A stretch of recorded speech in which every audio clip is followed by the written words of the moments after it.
Hello, hello, you guys. Another stream that's so late it's basically early, or stream that's so early it's basically late. Same difference. We're gonna finish Dave Smith versus Nick Fuentes because I'm following through on what I said I would do, even though it's been a few days since I started it. But better late than never. How are we doing? It is quiet in both chats because it's 1:15 in the morning and I'm starting this barely. That's why. But and I'm still gonna do Just Press Play tomorrow at God knows what time. But it'll be during the daylight hours. Okay, let's get back into this. Oh, the audio for this wasn't that bad. I don't want to like turn it up too much. But summary up until this point, you have a Jewish man completely debasing himself for the approval of this annoying... I'm on Twitch, so I should be careful. This literal neo-Nazi who he will never win the approval of, whose fan base he will never win the approval of. And I don't know why he's doing this, but he is doing it, so we're going to keep watching. Maybe we unmute. It's not just, you can always say, well, outlook. There's tens of millions. I think where we were at the, before we stopped was Dave Smith being like, I mean, sure, you could blame the Jews, but why don't we be a little bit more precise and like blame the neocons or something? And, Fuentes is like, why would we just do that? Millions of when them. We could scapegoat an entire, like, I'm sure he thinks it's like a race or whatever, race of people, religion of people, group of people. In the country. Yeah. And like, look, you can always say, well, that's the Jews manipulating them. But again, it just seems like this is presuming the conclusion. It's like, are we not being manipulated though in that way? Of course. No, I'm not denying that. I'm just saying it's not just Jews at the top of doing the manipulation. And I agree, but that's where I have to come in as a Christian white American. Why concede that? If he's asking, are we not being manipulated by that? You know exactly what he meant. He didn't just mean by like a neocon establishment. He didn't just mean by the donor class. He was talking specifically about Jewish people. So why would you concede that?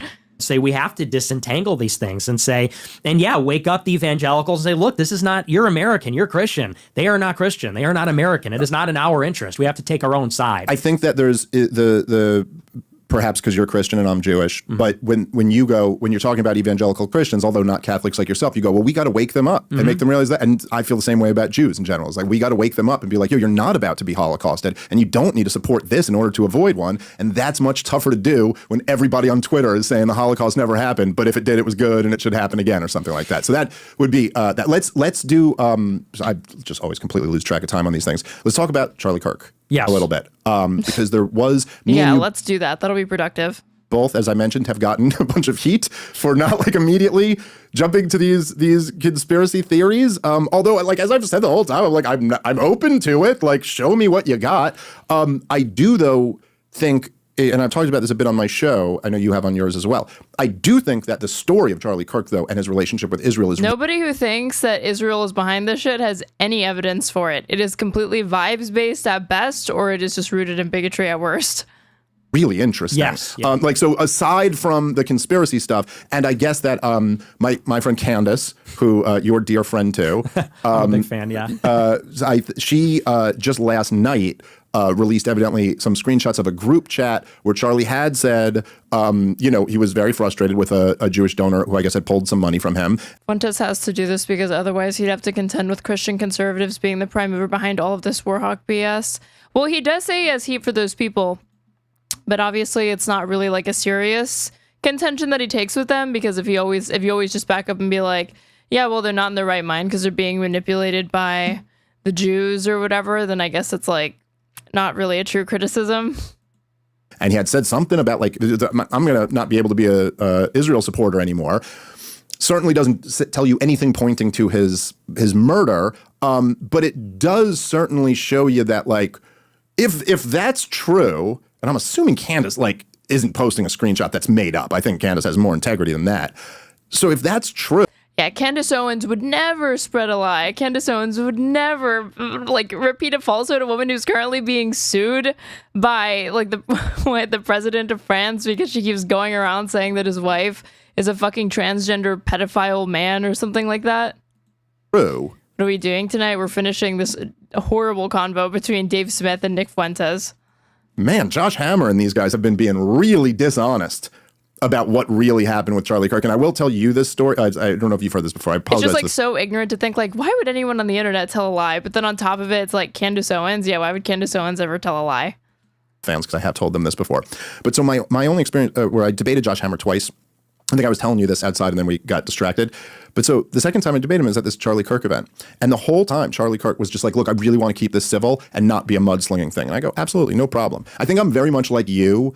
In that sense, I think we're very similar, that we're both kind of guys who actually really do care about the ideas and the issues. And if you approach us with like, let's debate these, it will 100% of the time be a substantive conversation. However, if you want to be vicious, like we're also okay with. Also, TLDR until this point, it has not really been a conversation. Dave Smith really likes the sound of his own voice. And this has mostly been Dave kind of like talking at Fuentes. And there have been times where they've had some back and forths. But Dave is either really, really nervous or he is always kind of like this, where he just loves hearing the sound of his own voice because he has not, it's like the majority of this, the camera is on Dave. You can see it even as I'm scrolling.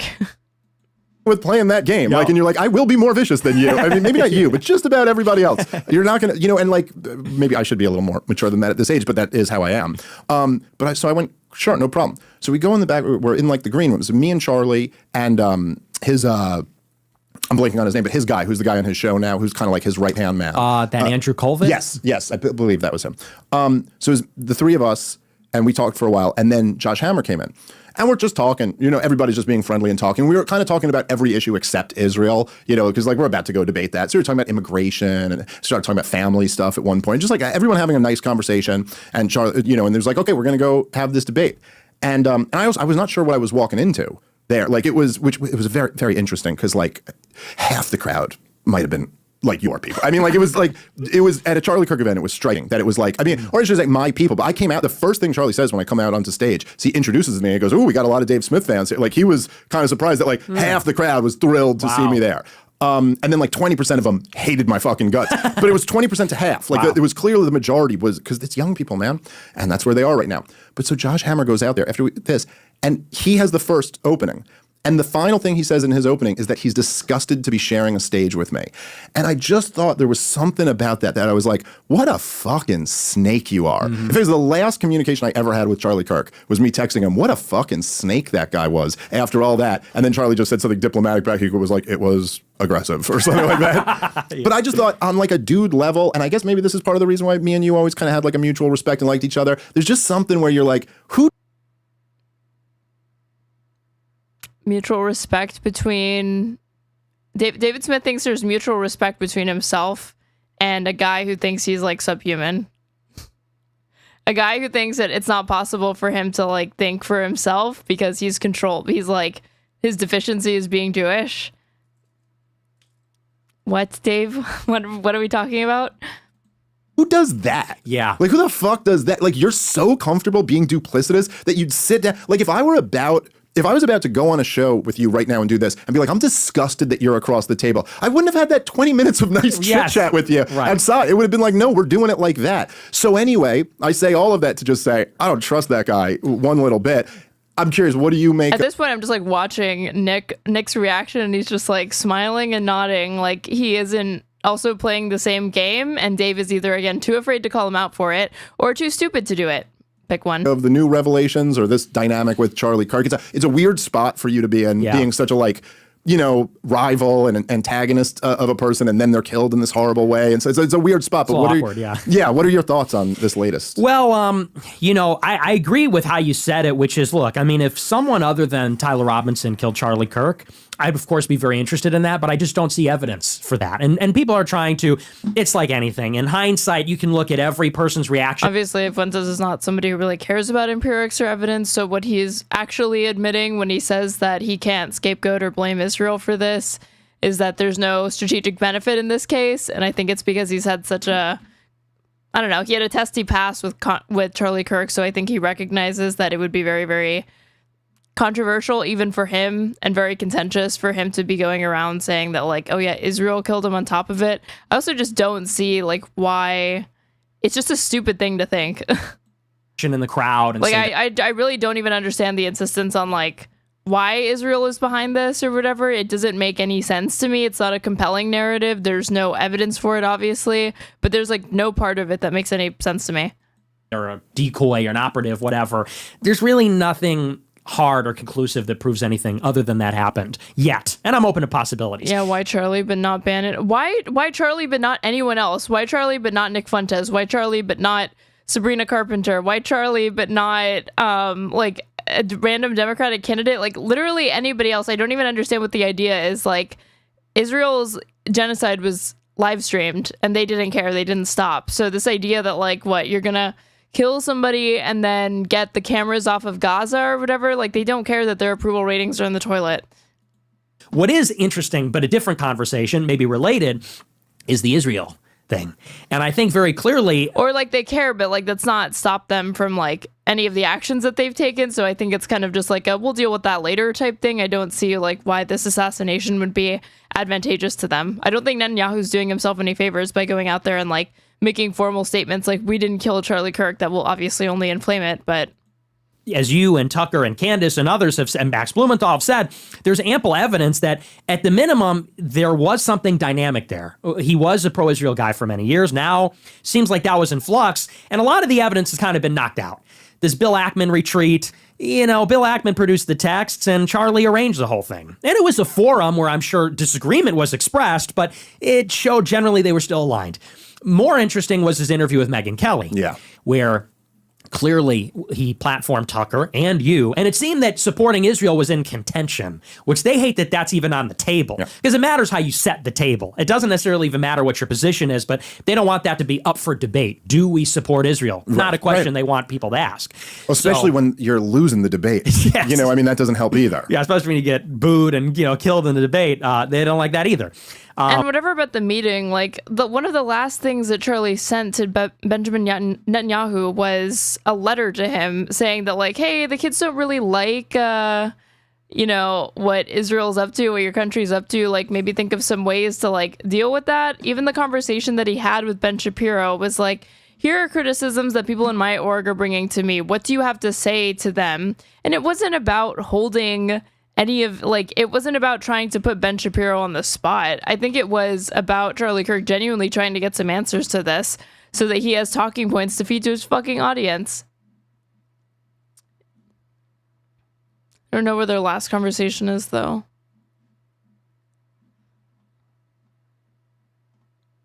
But Ben Shapiro did get annoyed that he brought up any criticism of Israel. And so even that, they were really pushing back on Charlie, threatening, I guess, the new revelation. No, thinking the lazy conspiracy theory won't hold up if you overanalyze. Not if you're Candace Owens, because she has turned this into multi-million viewed content that she has shown no sign of like stopping anytime soon. They took the money. They took the $2 million.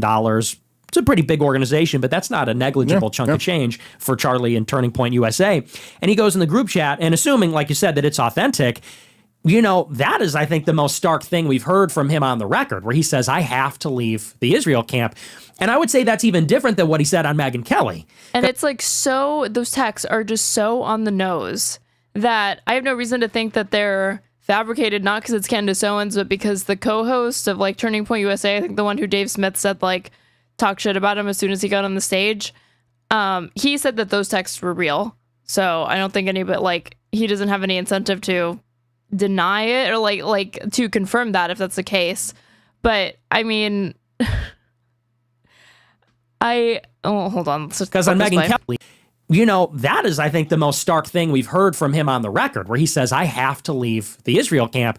And I would say that's... but just like the content of the messages, it sounds so on the nose that it just comes off like Charlie Kirk was pandering to the people in that group chat. Not like it was a really, like a serious expression of like, I must leave the pro-Israel movement. Like it literally says that in those messages that got leaked. Even different than what he said on Megyn Kelly. Because on Megyn Kelly, he said, oh, you're going to call me an anti-Semite? He sort of stopped himself. He said, well, you're going to lose me. That's what he was going towards. Yeah, you're not going to lose me. He goes, but I'm going to be deflated. In that text, he says, I'm out. And I would characterize that as I was his rival, and I'm very cynical about him. He was kind of caught between a rock and a hard place. He was really in the middle because like you said, it's young people. They are Israel critical. And he had to go and defend the bullshit to them at the campus, in the arena, in the pit. You know, so it's easy for them in the ivory tower to say, yeah, we love Israel still. He's actually having to get the shit. And 100 Groypers on the line saying, why do you still love Israel? And I think that he recognized it became a liability and started to try and accommodate. It wasn't just Groypers. It was also just like random conservatives coming up to him and being like, if we're America first, how do you reconcile this with the fact that you're like a rabid Zionist? Everybody, Tucker and the other side, Candace and the other side, the Groyper, so to speak, or the Dave Smith people and the other side. And the other side wasn't having it. They said, you better get the fucking line or we're pulling the plug.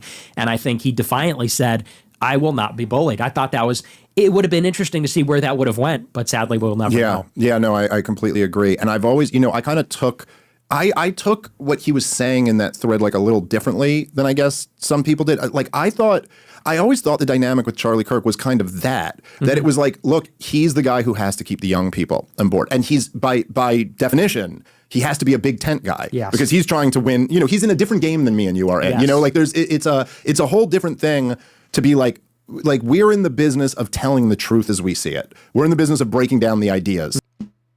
Yeah, Nick Fuentes is in the truth-telling business, you guys. Very lucrative. And how we view them. And as you said, he was deplatformed from everything because he told the truth. Times even like stretching the Overton window and maybe even accepting that like, I'm going to be speaking to the remnant here. I'm going to be speaking to one group of people, but hopefully this group will move the broader conversation. A very different thing to be doing a get out the vote campaign. You need everybody involved. And I think that I think Josh Hammer is not lying when he says he was doing everything to keep you out. Like that was the goal, is like, we are going to cut the line here. But just with the new dynamics of where politics is now in this real, like a revolution in media that me and you have both been living through and being, active participants in, it was like, okay, but you're big enough at this point that like, okay, cutting Nick Fuentes out and then everything else is a big tent. Okay, you maybe could pull that off. Mm-hmm. But you're asking Tucker and Megyn Kelly too? Right. And I think Charlie just realized the tent now is like, there's no way this works. And so I almost took it when he was saying, I have to do this, as going, I'm going to have no other choice to keep turning. And of course, this is the rock and the hard place, right? Because you couldn't be anti-Israel and run an organization like Turning Points, but also you couldn't be pro-Israel and run an organization like Turning Points anymore, because you need the kids and you need the donors. And so there's this, and I think that, it did seem that essentially like his calculation, it seems to me, I'm speculating a little bit, but that his calculation was like, okay, well, I'll have Tucker and I'll let Dave do this debate. And then I can be seen as like, hey, look, I'm facilitating the conversation. I'll do all this. But that was way too far for the back. They were like, yo, what are you kidding me? Like, I mean, these are the people who like, they thought when Mom Donnie, say a million. And I mean, even in the, there was a video that he had where he was like, it was kind of like this fake like focus group. Hold on, but like Charlie Kirk, Israel, I think it was literally called Am I Anti-Semitic? Yeah, it was. Imagine this banana. Okay, starting off with an ad. Awesome. 2 months ago, 160,000 views. Am I Anti-Semitic? 25 Gen Z students plus Charlie Kirk discuss Israel, Netanyahu, AIPAC. Like, he literally has like a Jewish alibi here that he's like explicitly says is going to lead the conversation. That way he can kind of like discharge responsibility for this off to him. Or I guess I don't know why he felt like he just doesn't want to be the ones repeating the talking points at this point, even though there's no shortage of him giving pro-Israel talking points. But let me see. Okay, everybody, you're about to watch a discussion with several Turning Point USA chapter leaders from across the country. It is a spirited discussion about Israel, about AIPAC, about a little about immigration, about housing. It is real, it's raw, and it's going to probably bother people on all sides. But honestly, it shouldn't, because this is what's called a focus group. This is about getting down to what the consensus of this generation is. And I think towards the end of the conversation, we come to a really good path forward. One that obviously rejects all the Jew hate, but one that also says, you know what?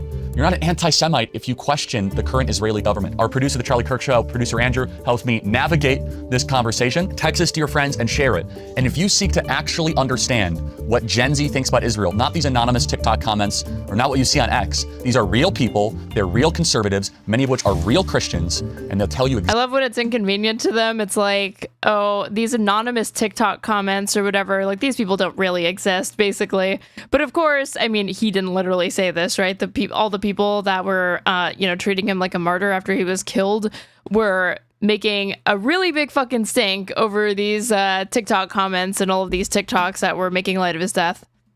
Exactly what they think about the hottest issue happening, I guess, on the planet that we're talking about. Watch this, learn, and if you get a little fired up, watch to the end, because I think you're going to love every minute of it. Okay, we're going to play a word association test. What's the first word that comes to mind when you hear Israel? Judaism. Aid. Netanyahu. Tax dollars. Liability. Sacred. Tax dollars. Conflict. Complex. Controversial. Scary. Strategic. Mossad. So, Mossad, of all the different things that would come to mind, why does their intelligence service come to mind? Reminds me of the CIA. You know, it has the CIA, you have the CIA involved with RFK. I mean, there's rumors going around, maybe Mossad was a part of the Epstein files, and maybe Mossad was a part of things that we don't know about. And they're just like the Central Intelligence Agency, they are out there doing things that none of us know about. So, to say Mossad first, that would basically imply your first impression is one of doubt. Is that fair to say? Yes. Okay. When you hear like Epstein, right, do you connect the Epstein issue initially, like immediate, like first connection in your mind, that's also connected to Mossad and Israel, or are they feel separate in your mind? I think there's a growing consensus that there's a connection there among Gen Z. I already watched this. I literally just want to see the point where he like introduces this guy and explains and like says explicitly why this guy is gonna help him. Did I like skip 30 seconds too far, like past it? Hold on. It's raw. It's real.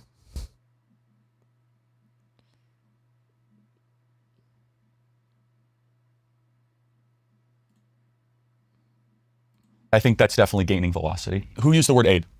You did. Why did that come to mind first? It's very similar to our support for Ukraine. We're sending a lot of money over there, not really getting, in my opinion, a huge return on investment. And so that's like the first thing that comes to mind, because when people talk about their distrust or dissupport for Israel, that's the first thing that usually comes up is all the money that we're sending them. I think we have a lot bigger issues at home. I think we should be spending most of our tax dollars on securing our border, keeping our home people safe. Rather than, I mean, we've seen illegal immigration that Joe Biden let through our southern border come in, and we've seen thousands of Americans die because of it. I think we have a much bigger problem on the home front. This guy looks like 13 and like 30 at the same time. Rather than sending money to foreign countries. I think it's critical that we remain friends with them. They remain our ally. I just don't think we should be subsidizing them as much as we are. When you talk about return on investment, I think that's an interesting way to frame it. The supporters of Israel will say they're doing a lot of America's dirty work, from intelligence gathering, things like that. Within the Middle East, is that compelling to you? Are you persuaded by that argument? The reason why I'm not super persuaded is it's mostly because of here recently. We were kind of drug into it. We were negotiating, we were having negotiations, and then they killed the people we were negotiating with, and it kind of derailed everything and sped up the conflict a little bit. It was the State Department's stated goal that we were working on negotiations with Iran. You can say they wouldn't have panned out. You can say that maybe they were imminently about to collapse, but we were still in active negotiation, and yet Israel launches Operation Rising Lion to go in and strike Iran. Forgot that was the name of that stupid we shit. are mid-negotiation. How many of you guys would say you think Israel got us into that conflict? You would say yes? You would not say so much? I think we were willing to join that conflict. I don't think we were pulled in unwantingly as if we were dragged by a leash, in more uncertain terms. I think we have the authority and to say whether or not we want to be involved in that conflict. And I think we saw the prosperity that we would unleash if we joined the conflict. When you think about Israel's history in the region, and even with Hamas or Iran, these nations have sworn to destroy and annihilate the nation of Israel, right? At what point does it become, given the context, at what point are you going to be okay, or would you never be okay with Was this like a false memory? Again, I like only pulled this up because I swear to God there was a point where Charlie Kirk was basically like, this is my Jewish friend who's going to do all the explaining of the like hairy stuff I don't want to be saying. But I'll have to like comb through it or whatever because I don't want to rewatch the whole thing.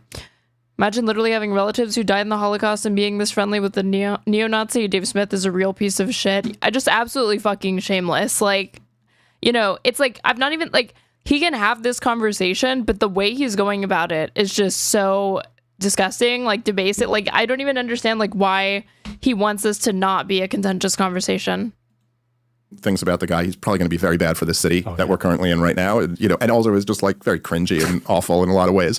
But the fact that he said, why this is coming up in a New York City mayoral debate, do you favor a one-state solution or a two-state solution? What the hell does this have to do with New York City? But he goes, I favor one state with equal rights for all. And they went, Adolf Hitler. You fucking nuts. Like, that was supposed to be the guy. Like, in what world is the bad guy the guy who's going, I think everyone should have equal rights? It's just, but so to them, there is no distinction between any of us. You know what I mean? Like, it's all kind of the same thing.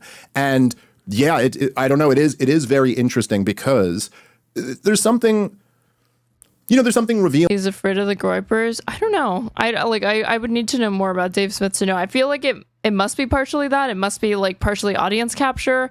It also kind of feels like he's kind of just generally like this, but it's just totally naive to think that this sort of kind of laissez-faire attitude is going to be the appropriate one to employ when you're literally debating like or you're engaging with an infamous neo-Nazi. Feeling about the fact that even say people like Megyn Kelly and Charlie Kirk will get this same type of treatment when they step out of line. Right. Oh yeah, but the only reason why I got onto this is because I felt like he was generally correct that like the reason why Charlie Kirk is kind of like inviting Tucker Carlson and like bringing on even him to certain debate stages is so he can have plausible deniability that he's not stifled the conversation, but he also doesn't want to be the one being the aggressive, like the one who's like advocating or like being anti-Israel openly. Yeah, no, I totally agree. And people are, I think, misreading it a little bit. Like he was this. It's such an important point you made that we do something different, because when we go on our shows, we say, I think, I feel. He didn't really have that luxury, right? Because he was not in the business actually of telling it like he sees it. He was in the business of, it was more political, getting everybody to vote, keeping everybody happy, pushing directionally towards the right. And so when people say he was going to be this rebel, he had this epiphany, he just had to get it out, I don't think that's it. I think, like you said, he was put in an impossible situation because the underlying reality had changed. The underlying political dynamic, the right-wing youth are what they are, and the donors are what they are. And as a matter of fact, I don't think he left Israel. I think Israel left him. And that's sort of what the text said. He said, they leave me with no choice. Yeah. After they pulled the money, they said, we cannot tolerate, so we're taking the money. And he said, well, I'm not going to be held hostage by your money. I have to side with the ever-growing tent of people that are either indifferent or critical or anti or whatever. And so that is how I read it. And I agree. I mean, to the broader point, even the earlier conversation, Israel is in a lot of trouble, it seems. This idea that like Charlie Kirk was interested in sticking it to his donors or being principled is fucking stupid. And it was moronic and ignorant, if I'm to take Charlie at his word, that he was genuinely surprised that, shocker, there was strings attached to the money that these donors were giving you, asshole. You think they just gave it to you because you're so fucking special, because you're so smart, because it's so awesome how you can like dunk on college students, a thing that definitely nobody could do. It's not like, I was going to compare it to like LeBron dunking on like high school JV athletes, but that would be me having to compare Charlie Kirk debating to LeBron, and he was not the LeBron of even like public debates, so I won't go down that route. But I think you get what I mean. It's just like, dude, of course they're going to pull the funding if they don't see you acting in compliance with what they expect from you. They're giving you a shit ton of money. They want their return on investment, and part of that is promoting a pro-Israel agenda.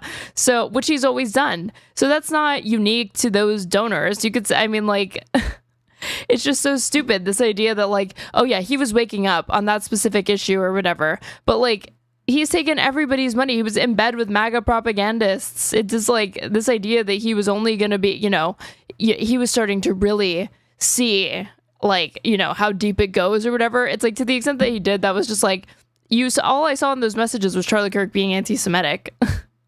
Like every single donor of his expects those same things, expects something in return. And he just didn't, whatever their pet issue is, he wasn't disrupting it. But as soon as he disrupts it, he would see his funding pulled from those people as well. I was sort of skeptical, but this is very much in flux because it is the right-wing youth. It's Tucker, it's Megyn Kelly, it's Charlie Kirk, it's France, it's Portugal, it's UK, it's Canada, it's like most of America. And, I guess the question is what's on the other side of it? If they win, well, they will have unprecedented power. With Iran out of the picture, they'll be an enormously powerful, maybe the regional power in the Middle East. If they lose, or if they don't get everything they want, then they might be in more peril than ever before. And I guess the remaining thing is kind of where it goes from here with Trump, because it's so weird how everything, in a sense, I don't believe that they killed Charlie Kirk, and yet his death, by revealing what it did, is going to play a big role in this conversation. Because like you said, it shows that the right wing is literally breaking up over this. Like this issue is forcing this contradiction, and that contradiction is splitting the right, which is the ruling party. in the middle of the UN meeting, in the middle of the peace deal that's about to blow up. It's like, I think when all is said and done, we look at this 2-year period, it will contribute to that larger conversation. And then, where's Trump going to go with this? Yeah. He's the decider. Well, that's right. And I thought it was so interesting, like the 12-day war, as it's been dubbed, which, we seem to be at halftime of. But there's, like that was such an interesting dynamic because I've just never seen anything like that in politics before. And I've been paying attention to politics for almost 20 years now. And I've read a lot about, before that time that I was paying attention. And like, it would be on the level of like, if Barack Obama launched a war and Rachel Maddow and, you know what I mean? All that were like, hell no. We are not supporting this. Or George W. Bush and Bill O'Reilly and Sean Hannity were both like, screw that. And you just never really seen a dynamic like that before. Where what can you do here? You're actually kind of limited in your options. And so, yeah, I mean, it's there's just so much of this stuff is like we're in a new experiment right now. We've never really had this level of uncontrolled, media. And I just do think that support for the Israeli government, and not the existence of an Israeli government, but support for the current Israeli government and what they do, was totally dependent on a controlled media environment. It simply can't survive in an uncontrolled media environment. And I do think that, these young people, you're talking to them, none of them get their news from the corporate media anymore. They are all listening to our shows. And it's almost like no matter what corner of, say, a scary thought in some ways.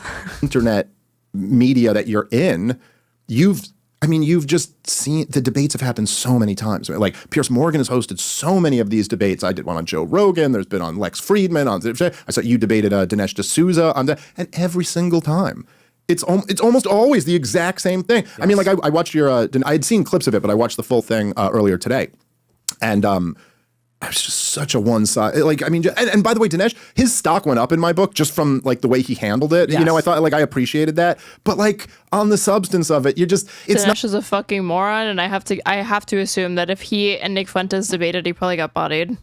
Not even fair, man. Like it's not like you're like one of these times I should have to switch and argue your side because it's just too ridiculous. Like it's so fucking indefensible, and you got to sit here and pretend like it's just. I'm sorry, you're not gonna. And so we're just left in a situation now where the young people they've all woken up to this shit, and there's really no putting it away after that. Yeah, and what's sort of unnerving is like, if I also just don't buy into that. This whole like, there's no putting away what they've seen or whatever. It's like, there's no evidence that this is going to happen. It's not possible. But if there was another October 7th tomorrow, you would similarly see the numbers swing back in Israel's favor very, very quickly. The electorate is famously very, very fickle. So why this would be any different on this issue is like silly to me.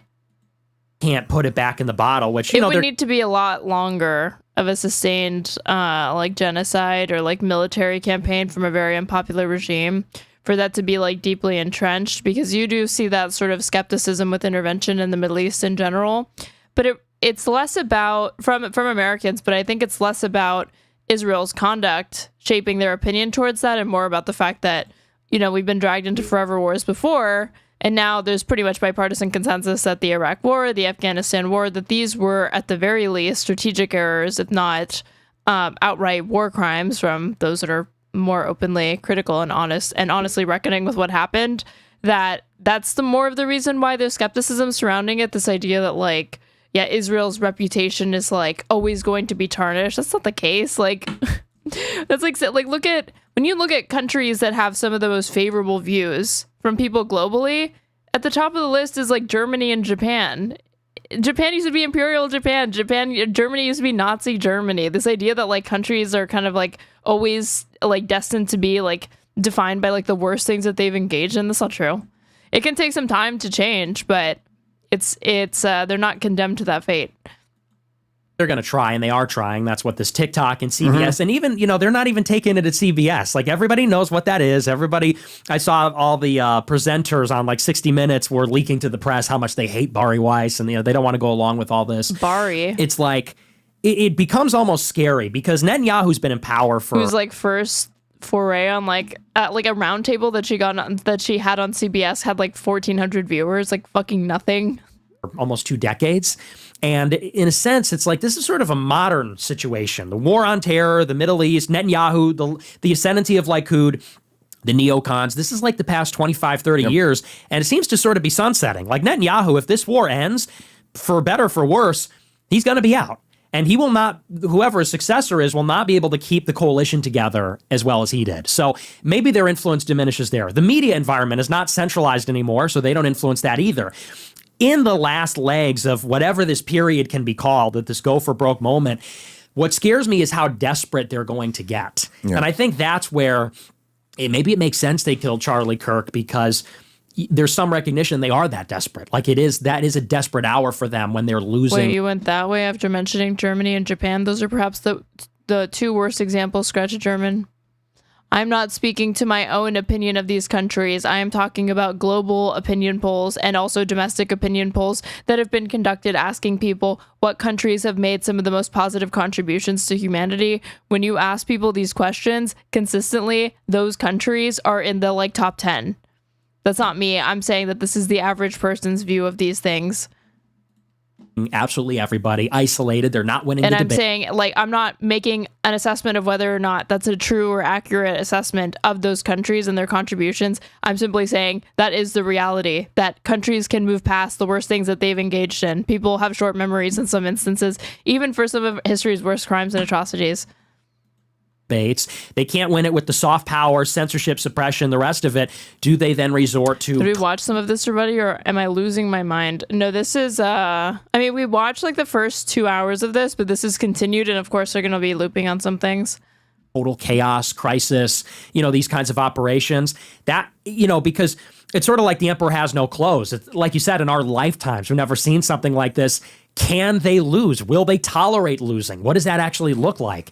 And I think that's going to be resolved in the next 6 months. So it's going to be kind of freaky. Yeah, it's the example I use is that they say when a woman in an abusive relationship tries to leave the husband, that's the most dangerous time. That's when he might kill you, is when you try to leave. Even though it's the right thing to do, it's that is the most dangerous time. And so you do, I think it's something we should all be kind of aware of is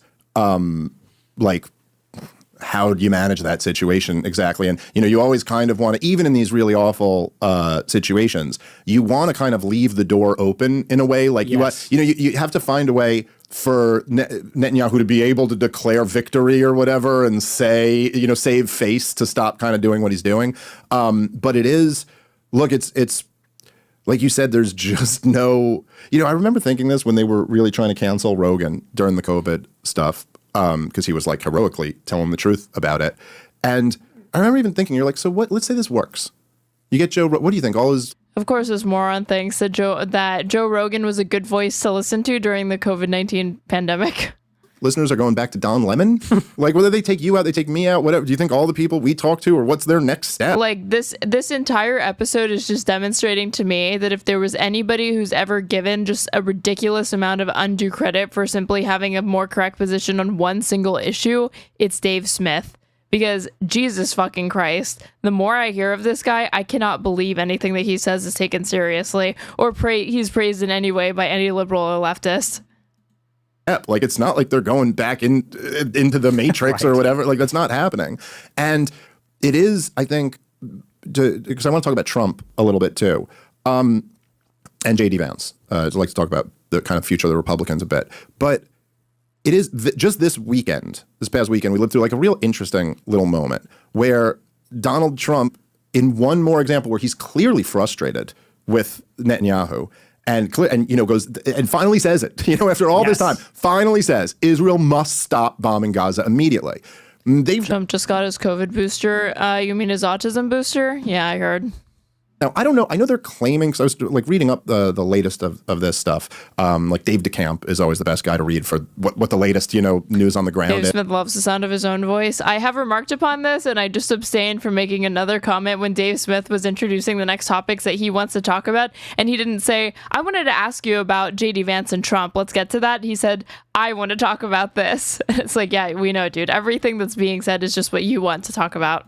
And they're claiming they've stopped some of the bombings, but they did still, there was a lot of offensives going on over the weekend. They killed something like 70 Palestinians on Saturday and then 40 on Sunday or something like that. And so you're okay, but I think I was saying this on my last episode. I think in a way, the more revealing thing is that, first of all, we likely assume Israel's just going to continue doing what they're doing. But even forget that. We know for a fact that even if they did, nothing would change. Even if Donald Trump says, you must stop doing this now, nothing will change if they continue to do it. And that, to me, is so obviously indefensible, that like you have a country who is propping up another country, and that this country's commander-in-chief has zero influence over telling them to stop what they're doing. They don't even feel, there was You're absolutely right about people forgetting past history. The Japanese did horrific things like the rape of Nanking. We don't, or Nanjing. We don't think of that when we think of modern day Japan. Yeah, I know, it's crazy. And honestly, like, again, like they're talking about like, oh, people are not going to forget that like Israel did this or whatever. And I'm like thinking, why? Like when you look at all of their like past operations, they were no less ghoulish. They were just like on smaller scales. So people can forget these things all the time. I think that they can. I think in this specific case, the reason why it may not be relegated to kind of the dustbin of history is because there are institutions that are credible, reputable, that are willing to call it what it is, which is a genocide, and that's not going to be so easily forgotten. But, if the ceasefire holds, which I'm very, very skeptical of because there's not actually a phase 2, they're kind of just giving up the hostages. We'll see how, long Gaza stays in the public consciousness. Like, just because bombs have stopped being dropped does not mean it's not a humanitarian catastrophe. Like, the work is really going to start should a ceasefire hold, which again, I don't think it's going to, once that happens and they have to rebuild this place. Like, these people have to try to still live there. On who it was, but it was someone high up in the government who said, well, we have no ceasefire in place.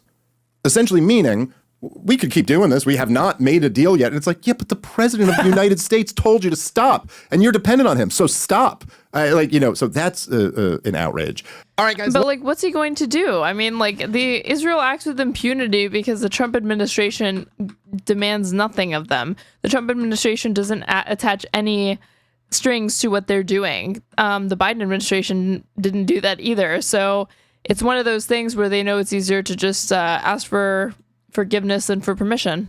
Monetary-metals.com. All right, let's get back into the show. More broadly speaking, because I find this to be kind of interesting. So me and you are actually opposite in terms of, I think you voted for Trump in 16 and 20, yes. Not in 24. I didn't in 16 and 20, but really? Did in 24. Although I think we have a lot of the same critiques of him. We kind of saw that different. But how do you, I think at this point, I think you've been very, what's the word I'm looking for? I think you've been very unhampered about your criticism of Donald Trump. It seems to me like that's the appropriate thing to do now. I mean, I think there were like a few things where, I felt like... He's going to ask his guest a question, haha, what the actual fuck? He shows no sign or interest of doing that. It's kind of just been free association, Dave Smith rambles, and when there's a point where like, I can't even think of the instances of like why Nick has interjected because it's really not been guided by Dave Smith. When Donald Trump first got in, or right after the election was won, I tried to lead this like no Pompeo thing of like being like no Pompeo, because that was like he had spoken at the last Trump rally, and so I was talking to like Tucker and like all these other guys. I was like, dude, we should all go all in on this. Like Pompeo and Haley and all these awful people came out, and then he signed that letter saying Pompeo and Haley won't be in it, and then I was like, okay, not these people get famous networking, and because apparently I think he's been on Joe Rogan's show like a lot of times. Because I was asking the same thing. I was like, what is the origin of this guy? Like, why does he have this platform? Because he has 415,000 subscribers. This episode of a podcast that has over 1,300 episodes has 1.5 million views. And he only came on my radar in the last like year and a half because he's good in like Israel-Palestine debates, but that's it. Other than that, I don't really know. You think Netanyahu's superficial endorsement of the plan is electorally inclined? Because his polls have been steadily declining for months over this debacle in Gaza. Yeah, and he'll probably see like a very acute increase in his favorability among the Israeli public for getting the hostages back. But there will probably be renewed aggrievement because people will be like reminding them like it took way too long to get the hostages home. A lot of them are dead now. And they're probably going to resume bombing within the next... I would be shocked if within the next 30 days they don't resume bombing. So I think that I wouldn't say that it's electorally inclined. I think he's just always trying to avoid prison. Like, Trump is there talking about like a preemptive pardon. Like, they don't have preemptive pardons in Israel. Like, their domestic law doesn't allow for that. You can only pardon people that have been convicted, and like Netanyahu's currently like being investigated, but he's not been convicted. And I don't think Herzog would do that anyway. Not enough. All the neocons got to be kept out now, you know? And then Donald Trump Jr. like quote tweeted me and was like, 100%, I'm on it, blah, blah, blah. And there was a moment there where I was like, fucking maybe, you know, like I actually maybe want to believe. I mean, and part of it, and I know, I mean, I'm a libertarian. So like, I know that I've been through this, but I know all the talking points and how nothing ever changes. There's no government solutions and blah, blah, all this. But I was like, you know what? They did try to arrest this guy. They did try to do more than arrest this guy. Maybe, again, I'm not trying to jump to what, but there were some things about that really just don't add up. I'm still very, skeptical of the official story on that. But it's like, maybe there's actually something. But, after continuing to back Israel, the Epstein thing was a big one. The Iran thing was like a death blow. It was like, and at this point, it's not like there's another election coming up. We already kind of know what the Trump thing is. We've gotten some small wins. I'm a libertarian, aka I'm an idiot. I'm a libertarian. I have a 40 IQ. The border control is a big one. I shouldn't say that. That's not a small thing. He really did turn that around. He deserves credit for that. But everything else, Nick, everything else is just... Why does he deserve credit for the border thing? You just said that you were a libertarian. Why would you ever be in support of mass deportation programs if you're a libertarian? The only way that would make sense is if you're a white nationalist libertarian, because a cornerstone of libertarian philosophy is that there shouldn't be government intervention on that scale, and that you should be allowing for the free flow of migration of people and of workers. That's better for capitalists. That doesn't even make sense with his own ideology. Just been a disaster. And so, I don't know, I think we're in a similar place where it's like, no, fuck this. Yeah. I mean, you just can't tell me that it's like, we have to just blindly support this while our country's still falling apart. Yeah, I mean, there's just no argument anymore. In 2024... I'm sorry, why don't you guys just grab me a water? Sorry, go ahead. Yeah, in 2024, there was at least this argument to be made that maybe it would be different this time. And like you said, you articulated the reasons why. They tried to kill him, they impeached him, they charged him. So the only thing that he forgot is like a little clap or something, like a snap maybe. Why not message your producers that you want that? Why would you interrupt your guest in the middle of that to be like, hey, can you bring me a water?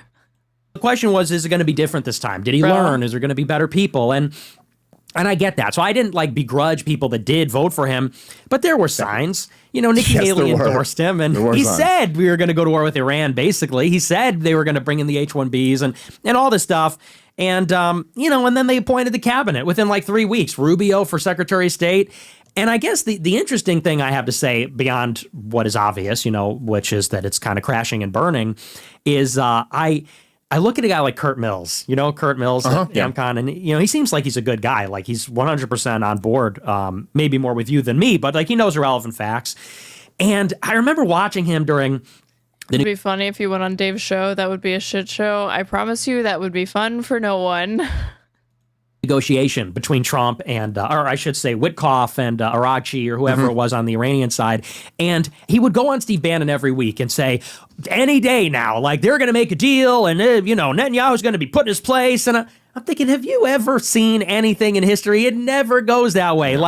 And it never goes that way because, like you said before, it's sort of axiomatic. Trump is not willing to shut them down. He's just not willing to resist them or go there. He doesn't care enough or whatever the reason is. It's hard to know what's in his heart or in his mind. He won't do it. And then, I think it was 3 days before we went to war, he goes, it's not on radar that Trump is going to attack Iran. That's not on radar. It's like, buddy, read the tea leaves. Of course he's going to go and bomb Iran. So, and I kind of get where you're coming from about the Pompeo. I was even skeptical about the Pompeo thing, because I said, they got a list of these people they're going to put in. And that's why I'm a big believer in this. It's not even, people say, are you going to vote for a Democrat? We got to think beyond that. To me, it's just about rejection. They set the table, and you can't really... It's fun to see you crush it. Apparently, Vaush and him debated. If I put Vaush, Dave Smith debate, and I think they debated over Ukraine, and if I had to guess, this was probably a bloodbath. Ukraine is losing. Because Vaush actually does know how to debate. So I never saw this, and I wasn't streaming it. This was June 29th of last year. Dave Smith and Vaush debate Ukraine, NATO, and risk of nuclear war. this war. They're not going to drive Russia out of Crimea. They're not going to drive Russia out of many of the territories that they've taken right now. We should be working toward a deal, a peaceful solution, which has been on the table several times throughout this war, and it's been the West who has been trying to squash it. Ukraine hasn't been losing. Both countries have been stalling. I don't want this conflict to end in a way that's going to guarantee the conflict reemerges in 2 years. I'm not a fan of Vaush. Saw some weird clip about him and horses. Well, this is one of the first debates that he did following that controversy. And I think the only reason why he agreed to it is because it's in a tightly controlled environment where I'm pretty sure he knew that the guest was not going to bring that up as like an argument or gotcha. The line just freezes where it is right now. Are we not guaranteeing another conflict in a few years? The United States of America holds all of the chips. We could offer Vladimir Putin something that would probably get him to do whatever we wanted him to do. And you know what that is, the ultimate crowning jewel for him. How about we leave NATO? All right, welcome to Counterpoints. Today, we're going to be talking about... I'll have to watch this on my own time at some point. Choose what's on the table, but you could choose whether to eat or not, whether you're going to play the game. And so my bigger idea is just reject. Like, and I like what you said. It encapsulates it. Despise Andrew Will. Somebody destroyed Dave's brain when they debated. I loved it. Yeah, usually when you're watching these debates, it's not so much that like you care about the person that's doing the destroying. You just like to enjoy the one who is being destroyed. It's bullshit. No, thank you. You know, you're promising stuff you know you're not going to deliver. When you put the stuff out there, the big beautiful bill, $150 billion for border enforcement, they're not deporting even 1,000 people a day. Like it's nothing. And so I just look at these guys like Dan Caldwell crying on Tucker, at Kurt Mills, all that kind of stuff. People saying, we're going to hold their feet to the fire. We're going to pressure them. And I'm like, aren't you tired? We did that already. We did that in the first term. Because I was kind of in that place in the first term where it's like, we're going to control the personnel. We're going to do this. And I knew people in the admin. I knew people on the campaign that didn't get hired because they were on the campaign. Because the people in the admin were from the Rubio campaign or the Bush campaign. And it's like, you know, we just need something that at the end of the day is what we want. Not a compromise. I know it's not how politics works, but we just need something that is promising and intends on delivering what we really care about. And Trump was never that, in my opinion. Yeah, no, I agree. And it's, you know, it's a shame in a way. Is a friend of mine, Scott Horton, always says the country needed Ron Paul and we got Donald Trump, which is, you know, kind of how I see it. Maybe you would say more like Pat Buchanan or someone like that. But, you know, I think both of us would take either of those options if they were on the table. But it is, you know, and I thought the Epstein one was a particular... You know, it's interesting how much that really was devastating for Donald Trump. And it was more than just the Epstein story. I think it was like what that symbolized, that, you know, that it was like right at the heart of his political raison d'etre, which was drained. Aaron, we need you to be the missing state on her take. I am 100% serious. You're in the state/Miami area. You would dominate. You have more brain power than all those women combined. So I'm not in the Miami Beach area anymore. And also it's in Fort Lauderdale, but that's actually closer to where I am. But I don't know that they would ever bring me on. Valuetainment permanently in the swamp, right? Because what they're looking to replace, I don't know that Anna Kasparian is being slotted in as the host, and then they're looking for an additional person to fill one of the chairs as like a co-host.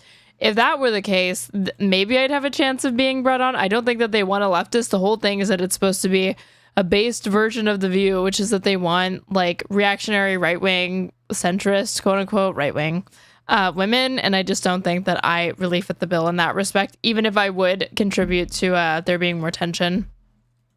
And it was like, come on, man, what's a better example of the swamp than this? Oh, we won't touch that? Okay. All right, then. So I guess we know how serious. Live in Cali. Yeah, but she flies back and forth just to do that stupid show. We are about this. And I got to say, I mean, I see nothing promising about J.D. Vance.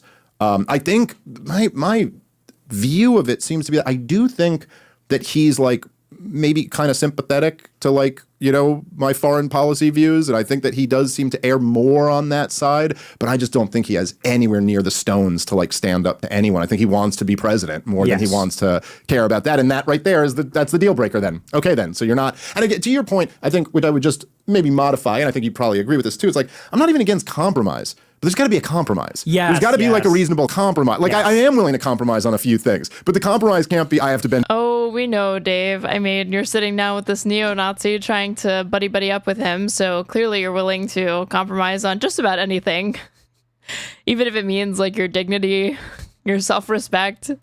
Over and grab my ankles. Like that's not that's not a reasonable compromise that I'm trying to sign up to. So it's like I just don't, and I wonder. Because, like there's always two ways to look at this. And like the conventional political thinking, the Charlie Kirk thinking would be like, well, any dissension here only helps the Democrats, right? So if we're not all rallying around them, then we get the Democrats who are the worst, biggest threat. But of course, I think our rejoinder to that would be that like, well, no, not releasing the Epstein files is what gives and when I say file, just not getting to the bottom of it. That's what gives them that. And what is J.D. Vance going to run on? I mean, how is he going to capture that energy that Donald Trump had? We're furious with the system. The system is so corrupt and so dishonest and so such a betrayal to every American that we want someone to go in there and be a wrecking ball against them. How is J.D. Vance possibly going to capture that energy? Right. When there's nobody's believing it anymore. Well, and with Trump, I feel like a lot of people just forgot really what he was. There were a lot, because I feel like not a lot of people actually voted for him in 2016 that are around now. Yeah. And you and I know, because we both, you're around longer than I wonder if that's true. me, but we were both around then. And I feel like there's a lot of... I feel like some of the, like his strongest base is like evangelical Christians, and this idea that like the evangelical Christians that like got him to the White House in 2016 aren't also around now.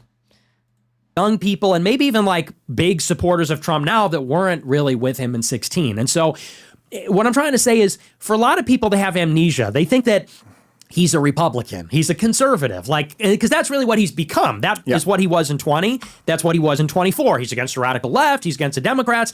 But in 16, he started out fighting the Republican establishment. And he really ran as like an independent. Yeah. And I always go back to the proposition of Trump. This is my basis for not voting for him last year, which is not, I'm better than the Democrats, which is the minimum. You're a Republican. Well, he's better than Kamala. Okay, isn't that a given? Like, shouldn't you be? It's not that he's a conservative or anything like that. He said, the system is rigged and it's broken. Okay, according to Pew, but this is not... Let me see. What did it say?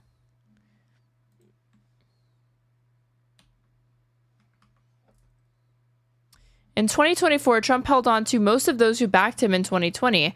85% of his 2020 voters voted for him again in 2024, but 3% switched to Harris and 11% dropped off. They didn't vote at all in 2024. So he's talking about 2016, but the data we have from just 4 years shows that I don't think that there was a significant drop off between, Trump voters. And if you didn't see that in 4 years, why would you see that even from 2016 to 2024? I will break it because I'm rich. I'm so rich, I don't need to take their money. And if I don't have to take their money, I can actually deliver real change because I don't have to worry about upsetting them. That, in a nutshell, was the premise. And that was his appeal. He would go up on the stage and, like, you watch this now and you're like, where's this guy?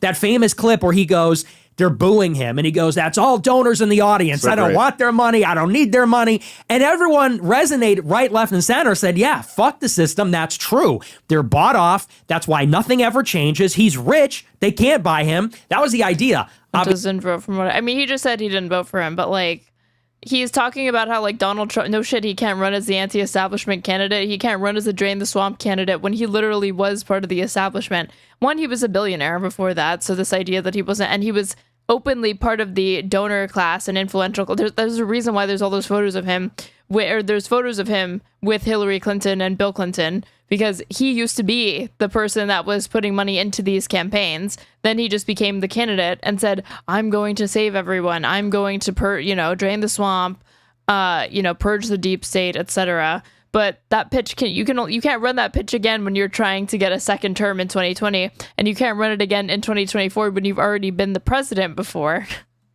Obviously wasn't true. Then now in 24 when he got 200 even if it's a non-consecutive term. Or 200 million from Tim Mellon and from Elon Musk and Ken Griffin and Mark Andreessen, the usual suspects. And with J.D. Vance, like you said, it's just even worse. It's disgusting that anyone's even considering voting for him, to me, because it's like, at least Trump had kind of a claim to be that guy because he was this like bombastic billionaire from the private sector. Vance is like your prototypical political artifact, like a creation in a lab, like fake career, fake name, fake book, patrons in the CIA. Like he's a nerd. He's not even really that conservative, the fake conversion. Maybe he's a real convert, but it seems too convenient. Like he's everything that Trump ran against. He's like Jeb Bush. He was calling Trump a Nazi and voted for McMullen, and it was a never Trumper. So And I'm just unloading my case against him, but it's like they could not be more different. So to your point, how are you going to sell that? I don't know how any MAGA person is buying it, but I think they will. And there's another thing where, like, you know, the vice presidency, you know, the role, it's an interesting job because there's really not a job. Exactly. But it makes you kind of like, oh, you're the next in line. But if you just remove that for a second, who would have ever thought J.D. Vance could carry a national election? J.D. Vance is not Donald Trump. Donald Trump is the most famous human being who's ever lived, who's bombastic and charismatic and just like owns a room like no other. Like really is. I mean, when he's like, who would have thought that? It was like the liberal intelligentsia, because there were no shortage when he first came on the scene of like fawning puff pieces because this dude wrote Hillbilly Elegy. Like he had profiles in the New Yorker. He was seen as kind of this like outsider conservative because he was trying to marry kind of like a right-wing populism with like, and his like values from coming up and like growing up in Appalachia with like his Harvard education as like a rags to riches story. Like there was no shortage of people that were like trying to make him happen. But yeah, he didn't really have the support among the voters that he needed, which is why he's like he's one of the most unpopular vice presidents as far as I know, with like favorability.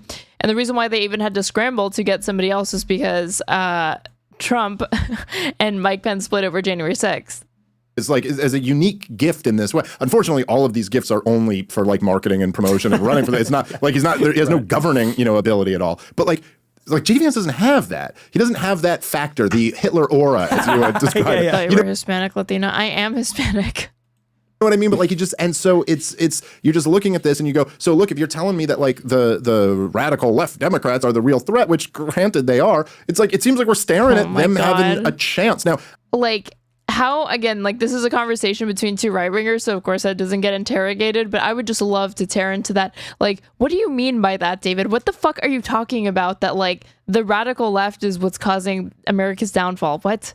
You're just looking at this and you go, so look, if you're telling me that like the radical left Democrats are the real threat, which granted they are, it's like, it seems like... What? And then he didn't even just say like the radical left. Like I thought he was talking about like Antifa or something. Radical left Democrats who...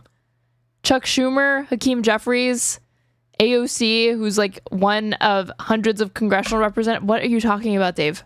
We're staring at them having a chance. Now, I guess the only thing, and again, this is an interesting dynamic, one that I've never really seen before in my lifetime, is where you see when Donald Trump's support like plummets, it doesn't seem to give any boost to the Democrats who are still kind of just like in the tank. And I think part of that is just because they failed so miserably over the last few years. But I do think, like to your broader point, and I'm not even like saying 100% one way or the other, but it's something that like I think people who are, you know, dissidents, broadly speaking, of this system and are, you know, in opposition to the current regime need to think about a lot. Because, yeah, like if our vote isn't a given, our support isn't a given, then it has to be worked for, you know, and also that things aren't always so clear. You know, like you could say Kamala Harris would have been worse than Donald Trump. Now, in this particular example, you could say that. You would be an idiot, but I guess you could say that. That is a thing people could technically say. Just on the border security, probably we're better off, all things considered, with Donald Trump. But at the same time, in a lot of ways, I think you could argue for right-wing America, it was better that Joe Biden won the 2020 election. Yes. Like things improved in a way that you really could not have imagined them improving under Donald Trump. And I mean, culturally speaking, like even after Donald Trump won in 2016, the culture didn't swing to the right. The culture swung even further to the left. The culture only started swinging back to the right when Joe Biden was in. It actually was easier when there was a brain dead. These are like accelerationist arguments for Joe Biden. For Joe fucking Biden. President who represented the Democratic Like there was no reason to think that would have emerged from Joe Biden's candidacy. Party. And we had the wins, you know, in Twitter and the stuff I was talking about with like Target and Bud Light and all this stuff. And so like, it's just not so, you know, it's not always so obvious. Yeah. What's it, you know, is it white? Like this is Newsweek on J.D. Vance. How J.D. Vance's approval rating has changed since becoming vice president. This is August 2nd of this year. Since taking office as VP in January, J.D. Vance's favorability has steadily declined according to tracking data. On January 20th, the day of Vance's inauguration, 43% of registered voters viewed him favorably, while 51% held an unfavorable view, giving him a net approval rating of -8.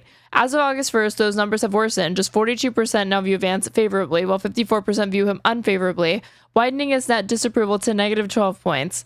Other polls reflect the same trend. Atlas showed that Vance's favorability fell from 49% in January to 44% in July, with unfavorability rising to 55%. YouGov/Economist also reported a decline from 39% favorable and 45% unfavorable in January to 37% favorable and 51% unfavorable in July. Like, it's only going to get worse. I don't see JD Vance like inheriting the Trump mantle once he's gone. Can't jump quote. Sometimes when you win, you actually lose, and sometimes when you lose, you actually win. And so I just think that I would hope, like, I hope maybe like Thomas Massey will run in primary hammer. I would at least hope that there's something that kind of like gets the conversation over like, no, actually, how about we expect you to be this? We expect you to actually be good. And nothing crazy. I'm not like even asking for, this is why I corrected you on the no compromise. Like, I'll compromise, okay? Yes. But like, don't get us in another stupid war. Like, make policy dictated off what's best for America. We have to do something about this debt problem. I mean, if you were consistent on that, you would still be saying that Donald Trump should be impeached. He should be fucking resigning. Like, he went hard on him when it came to the 12-day Israel-Iran war, and then immediately, like, once that ended or whatever, he was like, oh, well, since it was short, I guess it was fine. He like totally recanted all of his criticisms. He made them all on like Crystal and Kyle's show, and then he goes on Tim Pool and he's like, I guess I was just being a little bit emotional. But it doesn't matter that it was only 12 days. That could have been dragged into a huge regional conflict that we would have lost control of. So if he was being consistent and he was being principled, he would still have contempt for Trump like he did at that point. Like, we have to at least attempt to tackle it because we're drowning in it. And the answer can't just be continue to debase the currency because it's destroying our country. It's like, and don't have a wide open border. Like, I'm just like. It always swings away from incumbents. Favorability, yes, but JD Vance didn't have very good favorability going in. So few things. Like, if you could just be good on these few things, I'd be like, okay, I'll hold my nose over the rest. But there's got to be some way. And especially now with the new media landscape, with the amount of influence that me and you have right now, I don't know, we've got some opportunities to say, like, okay, like Dave Smith, even comparing the amount of influence that he has to Nick Fuentes, give me a break. Hey, no, we're not just going to go along with this. We ought to plant a flag at like one reasonable point and go, we're not bending on this. Yeah, I totally agree. I think we need to throw our weight around, and we'll have a much better opportunity to do that because in 28, it's an open field on both sides. In 2016, 2024, Trump was like the 10,000-pound gorilla in the room, immovable. Like you, me. What if Walls runs in 2028? I was just telling a friend I was catching up with today that I hope that doesn't happen. Because it, like, any talk of like Kamala Harris running again in 2028, Tim Walz, it's totally unserious to me. Like, these people were losers. They were part of a losing ticket. There is no reason it's one thing to, again, lose a primary and try again. It's another to make it out of the primary, go to the general and lose. I don't think that Walz or Harris should be running again at this point. There needs to be different leadership. All of us put together, like, no one was going to knock him off that trajectory, which is why maybe it was naive for me to like withhold the vote outside of like reasons in principle or for rhetoric. But in 28, we can't shape the race because, like you said, I don't think Vance is a shoo-in at all. He's not a national figure. Very good chance he goes the way of DeSantis, where it's a failure to launch, it's a crash and burn situation. And then it's wide open. And I would say that, people say that I'm like a Democrat or like I wanted Kamala to win. And it's like, you think I don't know that Trump is. And on that, you guys, there's been a vibe shift. And obviously, I'm basing this off of an anecdotal conversation and experience because I'm the protagonist of reality. But I was having a conversation today with a normie friend of mine, and he's plugged into American politics. He's a bit of a political junkie, but he doesn't care about foreign policy, really. Not with respect to Ukraine, not with respect to like Israel, Gaza. And he was skeptical at the beginning that like the offensive in Gaza was going to be that bad. I told him it was going to be terrible. And he has finally come around to the idea that it's a genocide, which is, one, better late than never. But like two, just like I asked him what convinced him and he said it was Mehdi Hassan who did. So I don't know, like just seeing that or whatever. And like even seeing some of these pivots, like, hold on, let me find the one from like Mockler. Because Adam Mockler is like not some normie. He's obviously like a political junkie, but he said something. Give me a second. Okay, he says this, right? Israel's committing a genocide and AIPAC can't pay all of us to be quiet about it. So he says this October 5th of this year, when just a few months ago, when he was on Piers Morgan, when Israel-Palestine came up, he was like, Israel has a right to defend itself, but they've gone too far. Like, he was still clearly more like closer to the pro-Israel camp, and then all of a sudden he makes this heel turn. It's telling me that like even from like the kind of Harry Sisson seen with like these like younger like Democratic operatives, it's becoming safer for them to take this position, which is a good sign. Is better than Kamala. Everyone knows that. But I love what you said about these like knock-on second-order effects, because you're 100% right. Biden winning and like Trump getting banned from YouTube and all that, that's probably why Elon bought Twitter. Like that maybe doesn't happen in a universe where Trump won the 2020 election and all the other downstream effects that took place. Trump being president now is sweeter than it would have been from 20 to 24. And you could have never predicted that. Like you said, that Biden winning would force the pendulum to swing in the other direction. I think there was something true about, you know, Trump and Kamala in 24. If Kamala inherited the war in Gaza and the Ukraine war, would we get something insanely radical in 28? Like a real reset? Maybe. You can never know. What I would say, though, about 28, and this is maybe new, is like when you look at what Trump is doing, he's creating a lot of tension right now. The ICE raids, the militarization of law enforcement, the war everywhere in Venezuela, Ukraine, Iran, the advance of AI and technology. It's like, if a Democrat wins in 29, I'm moving to another country, because whoever comes into power from the left is going to want blood, because they're going to want vengeance. Dude, what? I mean, this has to be a fiction that they're telling people to whip them up into a frenzy. What the fuck are you talking about? What Dems are you seeing that are calling for blood? Like, I wish. This Democratic Party that they're describing that doesn't exist, I wish it existed, but I'll be honest with you guys, it doesn't fucking exist. So I have no clue what they're talking about when they're like, everything that we're doing now, the Democrats are going to try to do to us, so we need to get the fuck out. If they recapture like the executive branch or the House or the Senate, what are you talking about? Who? Name names. I would like to know who you're scared of, because I don't hear anybody making this sort of promise, much to my chagrin. For all, if they regroup. I would love if a Democrat would say, all of the shit that you're seeing now, yeah, if like I become president, it's not going to stop under me. The only difference is that it's going to be different people that it's happening to. Would love that sort of shit. But I don't see it happening, and I don't think it's going to happen. Presumptuous. If they regroup and reorganize, they're going to kill us, because like in Chicago, I live right by where this is happening. They set up this detention facility. Chuck Schumer is coming for Chuck Schumer is coming for you with the like 77-year-old candidate that he's like pushing to run for like governor or the Senate or something. They're rounding people up, putting hype edits of it on Twitter. It's pissing liberals off. Liberals are going to the place, protesting. The cops are beating the shit out of them and laughing and taunting them. More protesters come. Now they're ramming cars into ICE cars. Cops are shooting them. Now they're bringing in DHS. It's like we've gone so far up this escalation ladder in like 3 months. And what I fear is that Trump is not going to finish the job. He's not going to salt the earth and destroy Antifa. So all he's doing is pissing these people off. And that means it's... Imagine what it's like to live in a world where your like biggest fear as far as electoral politics goes is that Donald Trump is not going to destroy Antifa. The violence is going to get worse.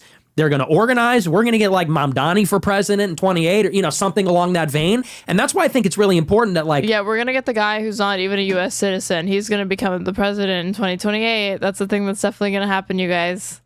A Republican does win, but it just can't be Vance. So like that's kind of how I'm thinking about it, because they're really... I can't remember if he is an American, but he wasn't born in America. I might have misspoken right now, but like it's just it's like, so I wonder if he even knows that. Barking up the wrong tree, in my opinion. They're signing checks they can't cash. Yeah, I mean, like, I wouldn't entirely close the door on Vance. I'm just like, he's got to show me something. Yeah. I got to see something that makes me go like, oh. Mamdani allegedly accepting foreign donations? No. Who reported on that?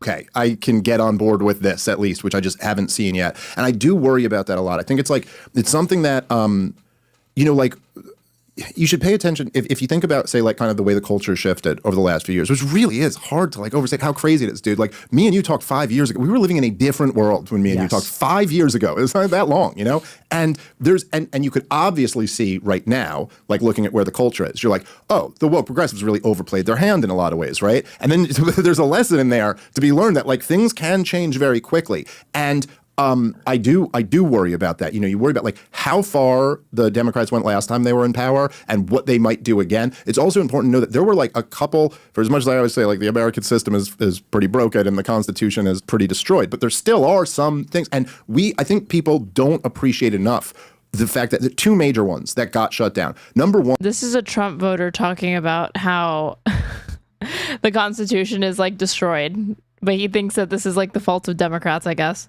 One was the OSHA vax mandate.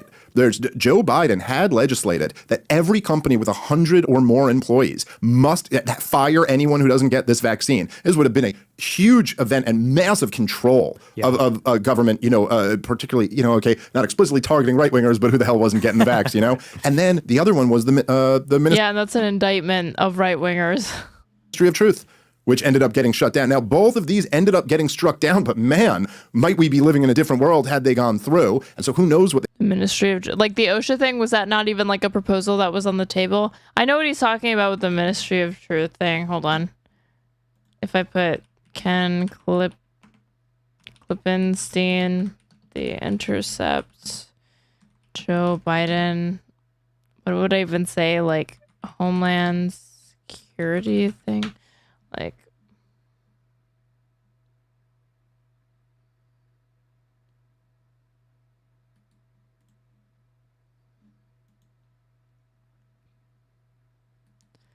is it this? The government created a new disinformation office to oversee all the other ones. The new Foreign Malign Influence Center oversees efforts that span U.S. military, U.S. enforcement. No, it wasn't this one. It was a different thing that Ken Klippenstein reported, and I'll try to find it. What they would try to do again. Also, as you talked about before, which is like kind of a broader theme, is that... I don't think he was the one that like broke the story that they had Biden had started this sort of like disinformation task force or whatever, but he had reporting that spoke to some people within DHS that said even though it had been publicly disbanded, they were still continuing to do something adjacent to the stated mission of the original thing that had been created.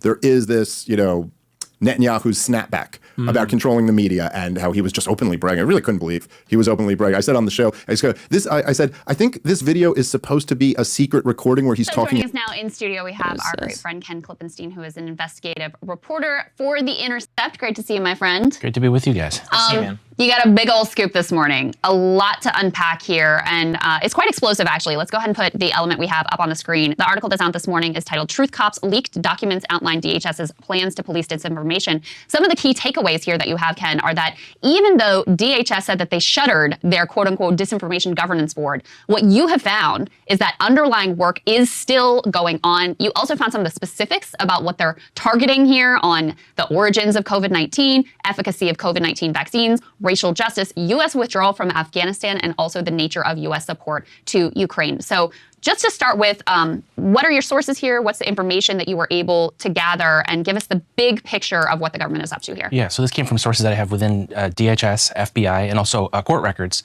that are coming out from an investigation by, I think it was the Missouri Attorney General looking at these things, and under discovery, they're able to release some of the primary source documents that they're getting. And then just, the kind of big strategy assessments that they tend to put out that nobody reads because so much of it is so boring. But if you can, stay awake for long enough, you can find some really interesting details in them.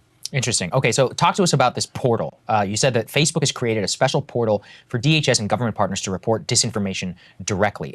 Do we have an indication that's still in existence? Like, the takeaway for me from the story was they fired, the Nina Jankowicz lady, but they essentially just renamed it and are keeping the entire project alive and actually keeping it going even far past that. Yeah, that was essentially my interest in doing this story. Is I saw this huge end zone dance on the part of civil libertarian types that the Disinformation Governance Board, very Orwellian title that people can get around and see how crazy this is, celebrating that it was shut down. And I very quickly, almost instantly, was hearing from sources within DHS that that's not the case. Like that Disinformation Governance Board was an attempt to sort of centralize and formalize at a leadership and headquarters level. This was pretty bad. Well, I feel like stuff like this is always going to exist. I'd rather there just be transparency surrounding it. So them disbanding it ends up being almost worse in some ways, because then Ken saying it immediately continued. The only difference is that it wasn't public facing because they thought they had the credibility or buy-in from the public that they didn't have. And so they get rid of it. But if the operation still continued, to me, it would have been better for there to have just been transparency so there could be some sort of check on it instead of now it being a clandestine thing.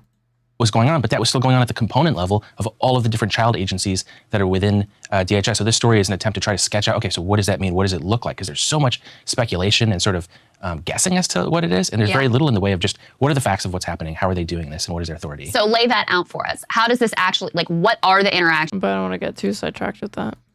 In Hebrew? Is he actually just on camera saying this in English? Really? But I do wonder, and I wonder how you think about this, because and this is something that concerns me, particularly about you and the Groypers. and more broadly, just kind of the Twitter culture or what's on social media. It does seem to me like I'm slow motion, almost like watching this movie play out, where it's like, it would have seemed impossible 5 years ago. 5 years ago, or I guess 6 years ago, the second time you were on the podcast, you had just been kicked off YouTube. It was just ramping up that like, hey, you simply can't do these things on YouTube. Even like I'm going to put this up on YouTube. I guess we'll test it. We'll test where they're at now. But I just see you're doing other interviews that are up there. I figured, why not? I think it's okay.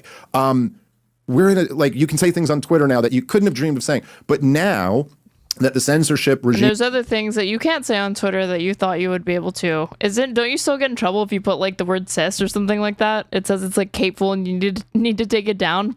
Has been rolled back and like Nazi shit is just flooding in. It does seem to me like, oh man, this is like setting up the pretext. It's setting up the pretext for like, hey, you guys wanted to have freedom of speech? Well, here's what it actually looks like. Now can we all agree that this must be shut down? And like, I'm not saying I know that's going to happen, but it's a real concern of mine. And I wonder what you think about all that. I totally agree. And the first time that kind of was clocking to me was when I think it was on Fresh and Fit. And I love Myron and I like Fresh too.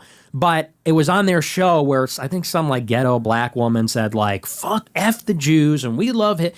And it went like super viral. And like, yeah, I think I saw this clip. Usual Suspects seized up on that. And it's like, and I didn't say anything to him privately, but you could see where that's going to go in very short order, where there's no shortage of stuff like that you can find, that certain people are putting out there on a daily basis. And it's not measured. It's not nuanced. There's no point.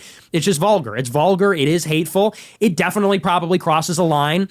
It doesn't like serve the conversation. Like, it's one thing to say Jewish identity, blah, blah, blah. It's only to say F these people. Like, that's different. Oh, and okay. I 100% believe. I mean, like, that just seems totally like strategic on his point. Or just like pragmatic, this idea that he has like a principled stance against like that type of rhetoric or whatever when he engages in the same sort of inflammatory rhetoric, if not more, on his own platforms is just like, and again, the way that he leads it off by saying like it's some ghetto black woman. This is clearly like an optics consideration, not some like it's like you're making us look bad, sweaty. It's not some principled opposition to it. There's going to be another censorship push, and they're going to use shit like that to justify it. So that's why I've really tried, and I'm not the most disciplined person, but I've really been trying this year to be more restrained and measured. And that, and the audience, they perceive everything as cocking. If you're not sprinting towards the most vulgar, extreme, fanatical, they say that you got the call. But it's so important because there is a window of opportunity here. And you and I have been around long enough to recognize that because you're right. It was a different country in 2015, completely different country.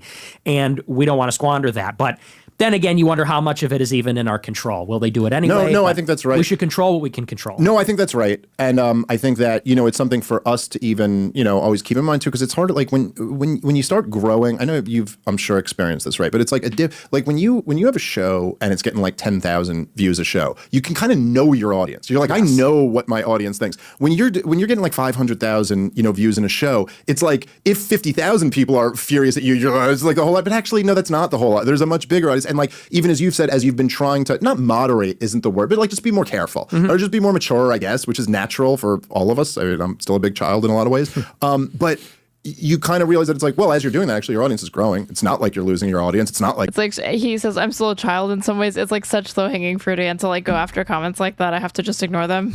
They're abandoning you. I do just think that there is, like even what you were saying with that, it goes, the problem with, because who the hell cares what some ghetto black chick says on Myron's show, And oh my God, this has 47,000 views, or like, 236,000 views. The most canceled man in America, full movie. A young political activist, Nicholas J. Fuentes, is openly targeted by the U.S. government and banned from nearly every online platform. With his money seized and no ability to board a plane, he attempts to lead his nascent movement to new heights. This like myth making surrounding him. I like Myron. I've done his show before, but who cares what one of these fucking chicks says on there? But the reason to care is because that is the type of thing that will convince normal, reasonable people that, you know what? In fact, you're right. This is too fucking insane. Like they're praising Adolf Hitler. Like this is, and so you just like, I don't know, like in the same like vein of these second and third order effects, it's like I just think you want to try to encourage people to be smart. You're right, we can't control what our audience says, and me and you have experienced that in the last couple of weeks. A very clear demonstration of that, and that's good. Our audience shouldn't just be taking our orders or anything, but we should exert influence where we can and go like, hey, think about this. Just like be smart and think about what you're setting up here, because of course, like there's no question that they're thinking about plugging up this hole. Now, what they're going to be able to do about it, who knows? You know, it does feel to me like maybe this thing's gotten away from them, but it's not like they don't have a few tricks up their sleeves. And so I think we should just think about these things and what the response to it might be, because they're certainly planning. They're very aware of this. You know, that's one of the things that was interesting about Netanyahu's meeting there. It was so interesting that, I mean, I know you must have just been cackling, laughing like I was at this, but the fact that Netanyahu had to deny that he had Charlie Kirk murdered multiple times is like they're aware that things are different. You know what I mean? Like, it really is just so hard to imagine. Maybe because I'm a little older, it's like even more hard for me to imagine, because it's just like, this is so unthinkable. It's so unthinkable when I was younger that this would be the case today. But it is, and they've got their eye on this as well. So we're, like you said, we have an opportunity that feels almost like a trap. Yes. You know what I mean? Yes. Like, you know, like it just like has that feeling like you're like, wait a minute, this whole thing has been lifted and we're all cool now. It's like, wait, we all agree it's retarded to trans kids? Everyone agrees. Okay. That's kind of interesting. But at the same time, it does feel like, okay, the second act is coming, or the next act is coming, and I worry about what that's going to be. Yeah, I totally agree. You're waiting for the next shoe to drop, you know, because we've experienced this like suffocating political control that seems like they almost know every permutation of how things are going to end up, and now it's like, so Mark Zuckerberg decided free speech is good now? Like, I don't believe that. I don't believe that there is an ulterior motive. And I think nothing changed with respect to that. What Mark Zuckerberg decided is that he didn't decide anything new. Mark Zuckerberg is just pursuing what's good for his bottom line like he always did. And at one point, aligning himself more with like Silicon Valley Dems was better for it than aligning with MAGA. And now it's that. So I think that I'm always just in favor of doing the thing that's unpredictable. Because if the other thing is like, this idea, one, MAGA is a Zionist movement. It's full of Zionists. Donald Trump himself, even if he's not personally an ideologically committed Zionist, he takes money from people like Miriam Adelson. He surrounds himself and like his cabinet, he staffs it with rabid Zionists. So there's no reason to think that he's given Israel everything they've ever wanted from term 1 to term 2. So no reason to think that like that really functionally matters, that Donald Trump himself is not personally a Zionist. But the other thing is like Facebook, has like obeyed like so many different times that Israel has like made requests to Facebook, they complied. If to the extent that they have power, it's because they can predict what will happen next or how we'll behave. And so that's why I try to just surprise people and do the thing they're not expecting me to do. Like if they bring me back on Twitter and maybe there's an angle, it's because they're expecting me to be what they think I am, which is a troll or a hater or whatever. So maybe walk it back or be restrained or, you know, and I think that we really need to be intentional and cautious. Like after Charlie died, I called up a lot of people that I know that are like influencers. And I was like, we just really need to be careful to not step into a trap, because this is what it was. Meta undertakes sweeping crackdown of Facebook and Instagram posts at Israel's request. Since October 7th, the multinational tech company Meta, which owns Facebook and Instagram, has acted on 94% of the Israeli government's requests to take down posts on Facebook and Instagram that are critical of Israel or even vaguely supportive of Palestine, Dropsite News reported in April 2025. Dropsite News characterized Meta's response to the Israeli government's takedown request campaign as the largest mass censorship operation in modern history. The Dropsite News report was based on internal metadata compiled and provided by whistleblowers from Meta. Dropsite News reported that multiple independent sources inside Meta confirmed the authenticity of the information provided by the whistleblowers. As Dropsite News explained, takedown requests allow individuals, orgs, and government officials to request the removal of content that allegedly violates Meta's policies. The significant majority of Israel's quests, Dropsite reported, fall under Meta's terrorism or violence and incitement categories. But Dropsite also noted that every one of Israel's takedown requests post-October 7th, quote, contained the exact same complaint text according to the leaked information, regardless of the substance of the underlying content being challenged. Based on Meta's internal data, Dropsite News reported that Israel's takedown requests have overwhelmingly targeted users from Arab and Muslim-majority nations, but the Israeli government's takedown campaign is global in scope, resulting in censorship of posts from Facebook and Instagram users in more than 60 different countries. Among the top countries affected, 21% of targeted posts originated from Egypt, nearly 17% originated from Jordan, and nearly 16% originated from Palestine. Meta has acted quickly on the Israeli government's takedown requests. The leaked data showed that Meta removed more than 90,000 posts flagged by the Israeli government in average of 30 seconds. Meta also significantly expanded the scope of automated takedowns since October 7th of 2023, resulting in what Dropsite reported as an estimated 38.8 million additional posts being actioned upon across Facebook and Instagram since late 2023. Actioned upon in Facebook terms, it means that a post was either removed, banned, or suppressed. So, like, you know, in October 2023, Zuck wasn't, like, you know, openly shilling for MAGA just yet. So this idea that, like, oh, this was, like, again, so even when he was, like, more aligned with Democrats or whatever, which he really wasn't ever, he was aligned with just making money, and just, like, a pro-corporate agenda, like, he was engaged in this sort of shit already. So you could either say, you like, this was, like, example of, like, the writing being on the wall, but I like, you know, I see Zuckerberg as, like, being up to what he's always been up to. It seems like whenever there's a crisis, and you never think it's going to happen. But when told me Dropsite was disinfo. Did he explain why? there's a crisis, you get kind of riled up and you act in ways that are not smart, you know, and by you, I mean anyone does, me, you, anyone, because emotions are high, rationality goes out the window, and it's easy to forget all the hard-fought lessons we've learned over the years that have, you know, produced bad results for us. So, you know, with all the violence, chaos, the uncertainty, unprecedented nature of where we are, we just have to be extremely cautious, vigilant, intentional about what we're doing, what we're saying. It just can't be sloppy. You know, because if we're sloppy, the thing about Netanyahu and them is they are really smart and they are you think they don't know? They know. Like you said, they know astutely. Even to the extent that Matt Walsh says, let them kill each other. That's a brilliant innovation because they knew the pro-Israel thing was losing. And you think they're just going to keep pressing that button until it doesn't work anymore. No, they switched up quick and said, we can't get him to support. We'll get him to say this line about, well, we don't want Muslims here. They reinvent all the time. So the game is not over. That's what people need to keep in mind. You run through the finish line, you run through first base, it isn't over. And I like what you said. They always have something up their sleeve. So you can't presume that we're running away with it. We get careless, sloppy, do a victory celebration. It's still in flux. Yeah, absolutely. All right, so I wanted to ask you a little bit about this because I think this is a topic that I find very fascinating, and I think you're kind of like uniquely like a perfect example of this. But so 2019, you got your YouTube channel taken, and then was that around the same time you got kicked off everything else, or was it like Twitter? Like when did you get kicked off of that? I know you ultimately got let back on, but like there was a period where you were gone. I was banned from YouTube in February 2020, and then Twitter in July 21. Okay, all right. So there's a real interesting dynamic to me, and I watched this happen with people who I know, people I'm friendly with. You know, like I knew Gavin McInnes, a good example of somebody who got canceled off everything and really hurt him, really sidelined him. Stefan Molyneux. I can't even remember what it was that got Gavin McInnes canceled or like deplatformed off of a bunch of stuff.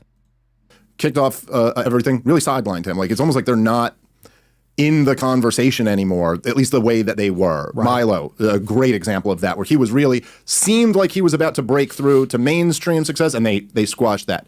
And somewhere along the years, it seemed like that started backfiring. I thought Andrew Tate, was an interesting example. I'd never heard of Andrew Tate until he got canceled from everything, and then all of a sudden it was just like, yeah, like even if you don't like Dropsite, Human Rights Watch was reporting on this in 2023.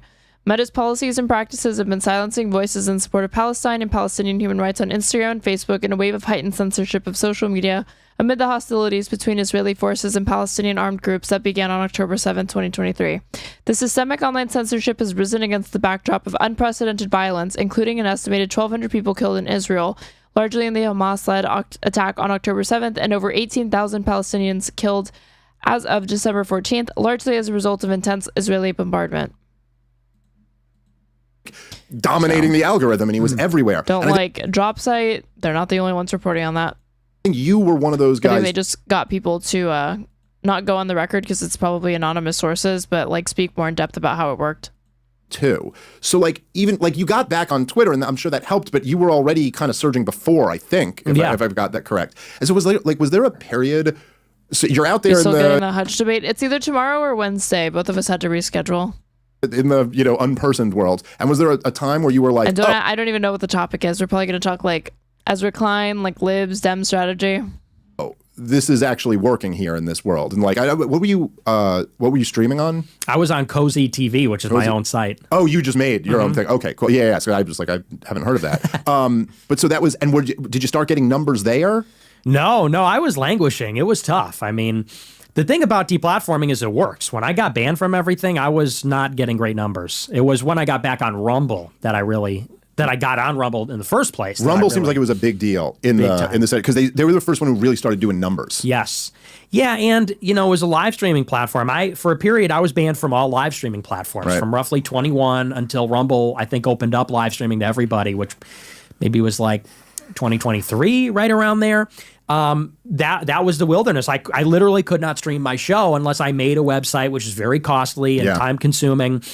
And, what helped was being prolific and having like a core of supporters. Yeah. I do a show every day. There's a parasocial relationship. It's a cult-like following.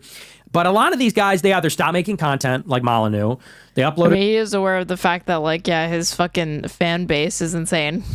To a platform that doesn't work. Like BitChute was pretty rough in the early days. And Gavin put all his stuff behind a paywall. And that's just, in my opinion, a bad business model. Because it's like you got to give out the free samples to get people to walk through the door. Right. And when it's to pay to get in, you don't get the conversion. I always have a feeling that the reason why those people paywall their VODs has more to do with them trying to play things safe and not have things clipped out of context than it is actually to make money. You don't get new listeners. Yeah. Exactly. So I had a strategy where I said, I'm going to take a financial hit. Like I made no money for 2 years, but I knew it's like if I keep people coming through the door, eventually things will change or I can still make a little money if it's free and if it's good. And that's how I was able to just kind of survive, but I'm still dependent on platform access. Yeah, but it does, okay, fair enough. But it does just seem like... Gavin just got too big of a coke habit. Whatever, if the goal was to shut you up, well, that certainly didn't work out very well for them. And there does seem, I think there's just something interesting about the fact that it seems, at least like we were just saying, we're waiting for the other shoe to drop, but it seems at least for the time being that the cancel thing just stopped working and actually started kind of injecting more life into the people who were getting canceled. I thought, obviously you're saying these years were rough, but on net, I think you may have benefited from that. And maybe I'm wrong, because maybe if you were just on YouTube and Twitter this whole time, you lost out on... He doesn't benefit from being deplatformed. Let's be real. You don't become stronger. Alex Jones's fucking viewership tanked after he was deplatformed from YouTube, Facebook, all the mainstream platforms. You're not made stronger for it. And Nick Fuentes certainly is the exception to the rule, but most people, if they are deplatformed, that's a fucking death sentence for their social media growth. Even if they're demonetized, that can be a large impediment to them continuing to grow. A lot from that. So maybe I'm wrong about that, but at the very least it seems to have not worked or something like that. And I thought Andrew Tate and Alex Jones too were kind of examples of that, where it was just that's not, you didn't remove them from the conversation. They're more all three of you guys are more present than ever, whereas some of those other guys just never kind of got back to where they were. I guess Gavin is back on Twitter now, I think. Just last week, I think. Yeah, to me, it's more, in my opinion, a function of your strategy and just kind of, it seems that the people that have survived the longest are the people with a show. Only because if you have a show, people know when to tune in. It is every day. Like Alex Jones does 3 hours every day. And he's on radio, which really helps. Because I don't think he ever got censored from there. But I was never a believer in the Streisand effect thing because it's I can't process credit cards for my business. There's there's no Streisand effect where you can't make money, you can't have a bank account, and all that stuff. So it really, in my opinion, was Trump got banned from everything. And I think venture capital and private equity, they do what they do best, and they looked at him like an undervalued asset. And they came in and said, this guy's banned from everything. We can actually upset Silicon Valley and the market there if we make censorship-proof Rumble. It's if I'm banned on Twitter, no one's going to build a new Twitter around me. But if Trump is banned on Twitter, you actually can build a Rumble, a true social around him. And in a way, that explains to me 2024, because that is who came in. Little tech, You know, it's Andreessen. I mean, like Trump, no one gives a fuck about Truth Social, or like to the extent that Truth Social is relevant, it's because it's Trump's main social media platform, and media will report that he is saying things from it because he's the goddamn president of the United States. But anybody else using that platform is not really like nobody's watching them. Horowitz, it's the Teal Club, it's Elon Musk. He was kind of like it's wild listening to you spew these midwit takes with such a smug tone. Well, Michael Douglas, isn't it your lucky day? You can tell me all about what these supposedly midwit takes are to my face, because I'm going to drop a link to a Discord that I'm sitting in that you can join, and you're going to join the waiting room and tell me exactly what it is that I'm like getting wrong about, I don't know, your parasocial e-daddy, Fuentes, or whatever it is that I'm getting wrong. I don't know, maybe I have a Dave Smith viewer in chat. So there you go. See ya. If you don't do that, you're banned. Guy, commercially and politically. And then I think that the rising tide lifted all the boats. That's kind of how I interpret it, because we were headed towards like total annihilation of free speech. Like my listener base shrunk dramatically when I was in the wilderness. Yeah, wasn't it wild seeing like everybody flip out about the FCC chairman threatening Jimmy Kimmel? Yeah, and there's free speech is finally at risk in America after like the last 5 years. And you're like, really? Oh, really? Was this the one? Which, by the way, was a stupid thing for the FCC chair to say that. Totally, like, talk about seizing defeat from the jaws of victory. Yes. Like, you're just, oh, okay, now you handed them a talking point. This guy is dying in the wilderness, you know?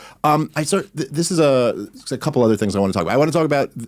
it's, like, weird to frame it, like, stupid, because, like, it was stupid what the FCC chair said, but it also, saying it's stupid implies that, like, it was a mistake or, like, a slip-up, and, like, he didn't say exactly what he intended, and that they didn't want to go after, like...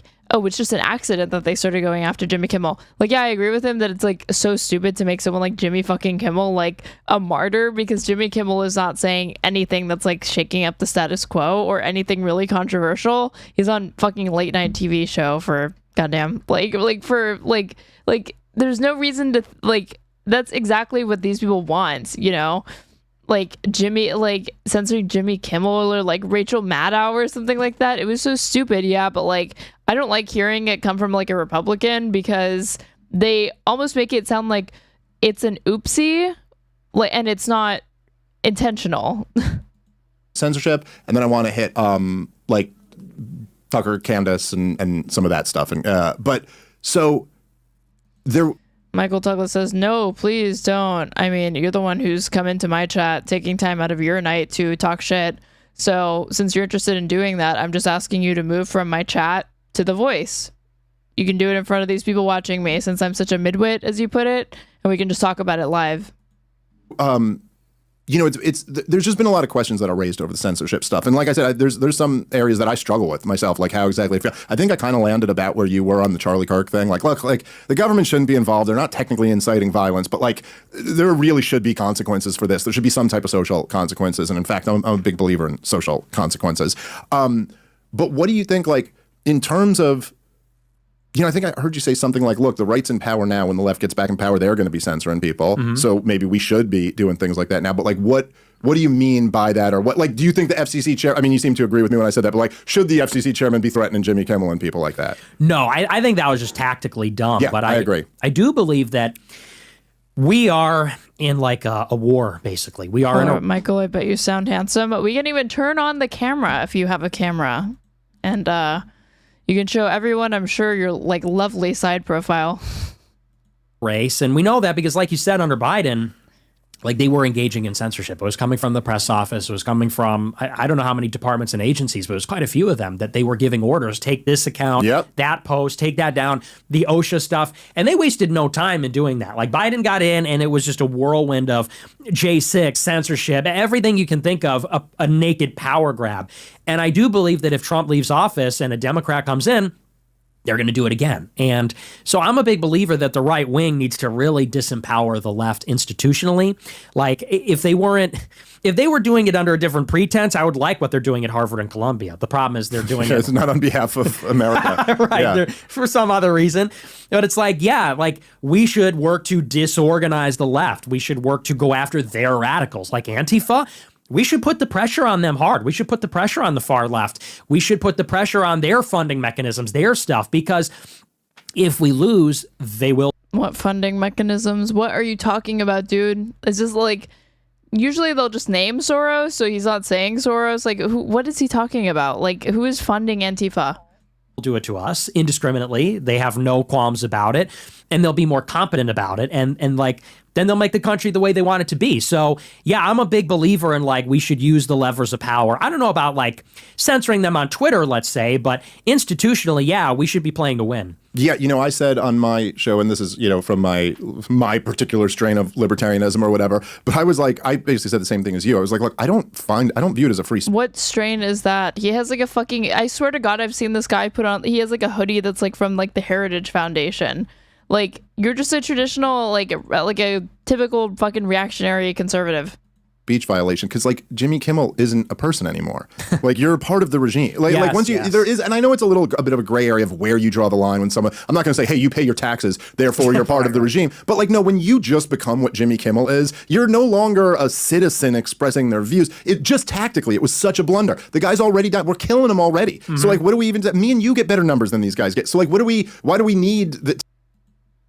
Isn't it so crazy how they never actually come in and like, debate, even though they talk so much shit from chat. All right, see ya, Michael Tuglas. To make them a free speech martyr, like, right. It was just like shit. But I do think that, and it's one of the great disappointments of the Trump administration, is that, for all that talk about like Project 2025 and how he's going to be like permanently, he's going to overthrow democracy and all of this, it's like, okay, well, that was no, but there should. What? That is happening right now, Dave. Mass deportations that are unconstitutional are underway. He's crushed pro-Palestine voices, which you said you're not in support of, but obviously he has. Like obviously you are. He started wars that he said he wasn't going to. He's bailing out Argentina to the tune of like, how much is it? How much is Trump bailing out Argentina for? $20 billion? Like, I mean, just this idea that like, oh, Project 2025, all those things that they talked about, that's not happening. They're ignoring like federal court orders left and right. They're ignoring the Supreme Court that's already stacked with Republicans and conservatives that Trump picked. Like, yeah, that is happening, Dave. I don't know what planet you're living on, or if you're just lying to your audience. I don't know if you're like misinformed or lying. I don't know what's worse, but he's acting like, oh, none of that's coming to fruition. Misadventures in Astro, thank you so much for the 100 bits. We love the energy here. Thank you. Could have been like this time. If there's a website that shows the number of 2025 lists that is completed, I was literally thinking like there has to be some sort of website like that tracks this sort of stuff. This time, like conservative and right-wing America should have been like, hey, we have to do something that like dismantles their mechanism. And I do think like, look, again, all of governments, all.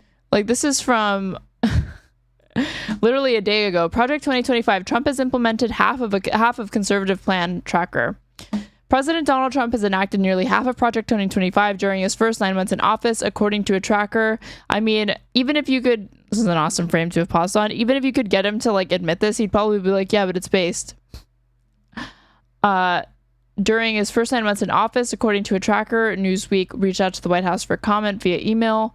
Project 2025, a 900-page blueprint developed by conservative groups to reshape the federal government, became a major topic during the 2024 presidential election. At the time, Trump sought to distance himself from it amid backlash over parts of the agenda.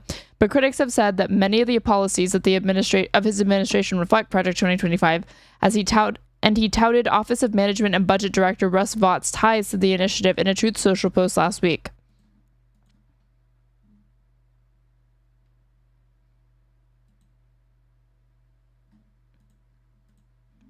According to a tracker, a website created by two Reddit users, of course, who keep tabs on which aspects of the blueprint have been enacted by the Trump admin, Project 2025 is now 48% complete as of October 13th. Where's the website? Let's see.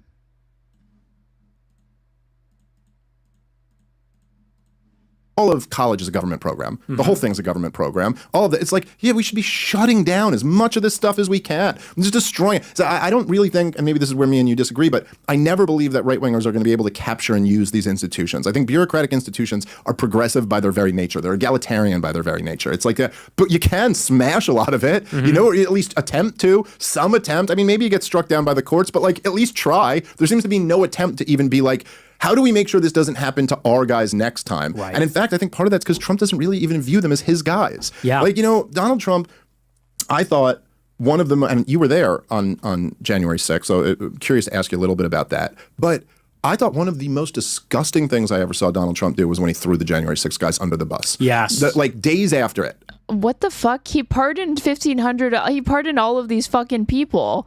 So you're gonna complain about times that he did? I mean, I guess that has to come up next after this, right?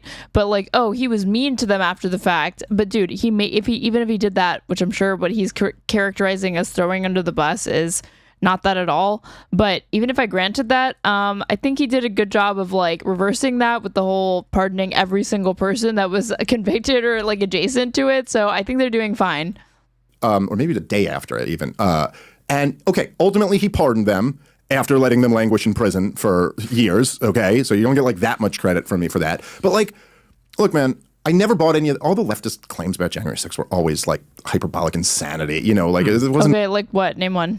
An insurrection, and Donald Trump didn't incite violence. I would love for Dave Smith to have to debate literally any lib who knows even just a little bit of shit on January 6th and have to watch him explain why it was just a riot, or it's like not, it doesn't actually follow like the textbook definition of insurrection, because he will be embarrassed so fucking fast. He's like, I just cannot believe he would like so confidently and so arrogantly make that claim. Actually, yeah, I can't because it's Dave Smith, but you know what I mean. But at the same time, if you're a leader and you told everybody that they just stole this election from me, like I should clip this and show this to Pisco and have him like put out a call to like, I would love to debate you on this, Dave Smith, since you'll talk to anybody. Like, and then you said you're going to go there, and then your people did what would be reasonable to do if the election was stolen from them, right? Like, it is not the claim, just like the Democrats were making the claim with Russia. It's like, well, then we should be nuking Moscow. Like, according to what you're saying, we should be at war with them now. Well, according to what you're saying, Donald Trump, you should storm the Capitol if that's the case. And so he kind of led his people into this. And then literally, because at the end of the day, it does seem that really what motivates Donald Trump is his own ego, his own greatness. And if they were like, oh, you're going to get impeached or removed, or you're going to get this if you don't go. So he went, okay, fine. And then threw his own people under. Actually, hold on. Claims about January 6th were always for me for that. But like, I'm going to bookmark this for tomorrow. Look, man, I never bought any of all the leftist claims about January 6th were always like hyperbolic insanity. You know, like it wasn't an insurrection, and Donald Trump didn't incite violence. But at the same time, if you're a leader and you told everybody that they just stole this election from me, like, and then you said you're going to go there, and then your people did what would be reasonable to do if the election was stolen from them, right? Like, it is not the claim, just like the Democrats were making the claim with Russia. It's like, well, then we should be nuking Moscow. Like, according to what you're saying. You want to hit him where it hurts, just say he isn't funny, that he needs to stop claiming to be a comedian. It's true. I don't know that, like, I assume he's been hit with that, and it's like a total, like, that heckle, like, multiple times. I bet he feels it pretty well. Should be at war with them now. Well, according to what you're saying, Donald Trump, you should storm the Capitol if that's the case. And so he kind of led his people into this. And then literally, because at the end of the day, it does seem that really what motivates Donald Trump is his own ego, his own greatness. And if they were like, oh, you're going to get impeached or removed, or you're going to get this if you don't go to. So he went, okay, fine. And then threw his own people under the bus. I thought that was like disgusting. Yeah, and he had the full power to pardon them in the first place. Right there. Could have done it. He had 3 weeks to do it, or 2 weeks, I guess is what it was. And yeah, at least for me, I was almost charged with conspiracy. They were considering charges against me. That was in the New York Times. And, you know, and other people obviously did go to jail, and they dropped them. Isn't this why everybody calls them like a Fed? Because they didn't actually pursue the charges? I was there because Trump told me to be, you know, like Trump. And by that, I mean, I was going to be at the speech. I was not going to be at the Capitol building. The speech was at the Ellipse. Capitol was miles away. And Trump said, we are going to the Capitol to make our voices heard. I said, oh, well, Trump's going to be there. I guess it's cool. So I went there. And if I had been in jail and other people were, is that not his fault? He saw no responsibility. And that is kind of his MO. I mean, He throws a lot of people under the bus. He is, I think, motivated by vanity. And here's the problem with that. If he's not in it to win it, then he's activating the enemy with no intention of following through. That's right. Fuentes is smart enough to not go into the building. He's a planner, not a grunt. He got an office. But still not smart enough to know just not to show up, period. He's like, oh, I won. So it's not that serious for him.